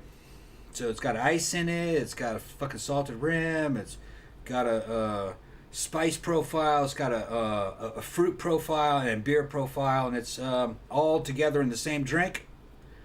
And it's kind of light and summer, hot weather, summer drink. It's not real strong. You can drink a bunch of them. And, yeah, it was good. Modelo was... I don't know what their regular beer is like. That's not what I was here for. I wanted to taste those Yeah, we wanted some weird shit. Yeah, I wanted something weird. The Micheladas were good. I'd buy them again. Actually, all of those, I would absolutely buy all of those again. Maybe not the mango because I'm not a mango fan. You like the orange and the... But the other two were delicious. Now, there was a fourth one, but they were sold out. I don't know what the fourth one was. That might have been lemon. Ooh. Now, I'm intrigued. It makes sense. It was probably something that was like lemon. I like lemon. Yeah. I like lemon. Because that's the only thing I can see that the only place where that would go would be like lemon. Okay. Probably. Like a mojito. Like a beer mojito. Probably something like that. All right. Well, for the next Friday show, I'll go with you. So, although somebody said that we should do like pumpkin stuff We'll see if it's on down the there. next one. Yeah. I'll go look. But like I said, I like pumpkin stuff. Rebecca said liquid paper smelled like whiteout. Yeah. Smelled disgusting, and kids at school used to sniff that, and I always wondered, what the fuck is wrong with I you? used to love the way that smelled. Yeah, like it. It's kind of like, do you remember, like, I know this Kinda, is probably like, when you grew up in the 70s, and you had, before you had printers, and when they did a... And you're writing in ink? Well, no, when they did, when they made copies of, worksheets and stuff, it was a mimeograph that you had in the office. And the ink on that, I don't even know if it was ink, or whatever it was, and it had a very distinctive smell. So that when they would pass out the worksheets, everybody would pick it up and go, because it had like a really weird smell to it. I kind of feel like the liquid paper kind of smelled like that, and markers too. Like if you got like the marker that had like the really strong like smell to it, like I'd kind of pick it up a second and go like that. But it's like I'm not gonna sit there and huff it like enough for me to get high off it, because Jesus Christ, why the fuck would I do that? It's just, I don't know. It never occurred to me. Like I said, I kind of feel like I didn't even start drinking, which I think I brought up before. I didn't even start drinking until I was in my late 30s. When I was a teenager, stuff like that. Like I had some Zima because I was like, I had like a beer here and there, but I didn't really grow up in a household where alcohol was a thing. No one really cared about it. A lot of people I hung out with, some of them drank, some of them didn't. Nobody really talked about it. And it never really like occurred to me, because I know that there's like a big culture, or there was back then. It's like, but I kind of feel like that was more, I don't know, like where I grew up, that was more like jock cheerleader type thing, and they were just kind of like, oh, we're going to this party, oh, we got so fucked up, and I'm just kind of like, okay, whatever, lame. So I don't know, like it never occurred to me. Like I said, some of my friends like drank and some of them didn't, and nobody really talked about it. Like nobody was really like showing off, oh my god, we got so fucked up last night, even though I'm like only 16. So it never like really occurred to me to do that when I was younger, because I'm like, it doesn't really sound like a good time to me. So like I said, I didn't really start drinking until much later. And it is fun, but I'm glad that I didn't start earlier, because I don't know what would have happened, but I don't know. It just wasn't really something that interested me, like when I was younger, for whatever reason. And same thing with like, I knew some people that, smoked weed. I knew some people that like did acid. I knew some people like that, but like nobody was really like, people just did it or not. And like nobody really talked about it, or were like, oh my god, I did this and that and the other. Like no one was like bragging about it or anything. So it's just like, if you did it, fine. If you didn't do it, fine. Like nobody really cared, like one way or the other. So I don't know. So I feel like I didn't do as crazy a shit as some people did, like in their teenage years. How long's the show been going? 2 hours and 39 minutes. Okay, we're coming up on the end. Make us something to eat in a bit. In a little bit. In a bit, yeah. Yeah, Rebecca said I never understood the appeal. Yeah, I didn't really either. It just seems like, to me, I don't know, like I kind of feel like if you're gonna get fucked up, go all the way, like do the good shit. Like why would you want to get fucked up? It's like, ooh, let's sniff whiteout. It's like, come on. Surely money, that's all they have. I know, but they're kids. But the thing about it is that, like, if they really wanted to, they could probably, like, the kids I grew up with, like, had money. Like, their parents had money. So if they really wanted to, like, get some, like, good shit, they probably could have. You know. Mango said, same here, I never got it. Yeah, it's, I don't know. It just wasn't ever something, like I said, I like drinking, but I didn't really start drinking until I was much, much older. I never really got the appeal of drinking when I was younger. It just wasn't something I did. I knew people that did it, but it just wasn't really something that sounded like all that good of a time to me. You know? Okay, do you want tacos or do you want meatloaf? Well, we had meatloaf earlier. Oh, you want I mean, tacos? meatloaf Okay. is good too, but I I thought you said that we you should wanted do to make tacos. Yeah, I think we should. I mean, it's up to you. I'll eat either thing. I'm not let picky. me get started on tacos. I'm not picky. Okay. Both things are good. All right. Both things are good. So you sound like you want to. Yeah, we gotta shut it down. You want to wrap it up? Yeah. You all right? Well, shit, we're coming up on 3 hours. Well, 2 hours and 40 minutes. That's almost coming up on 3 hours. Jenny, unless you want to fucking continue to do the show. Look at Pokey. I just saw her like sneak up behind you. If you want to continue to do the show, you can do it. But if not, I gotta get down and start making something to eat. Oh, all right. All right. All right. So I guess we'll wrap it up. Okay. Yeah. So we'll be back. We're going to take tomorrow off.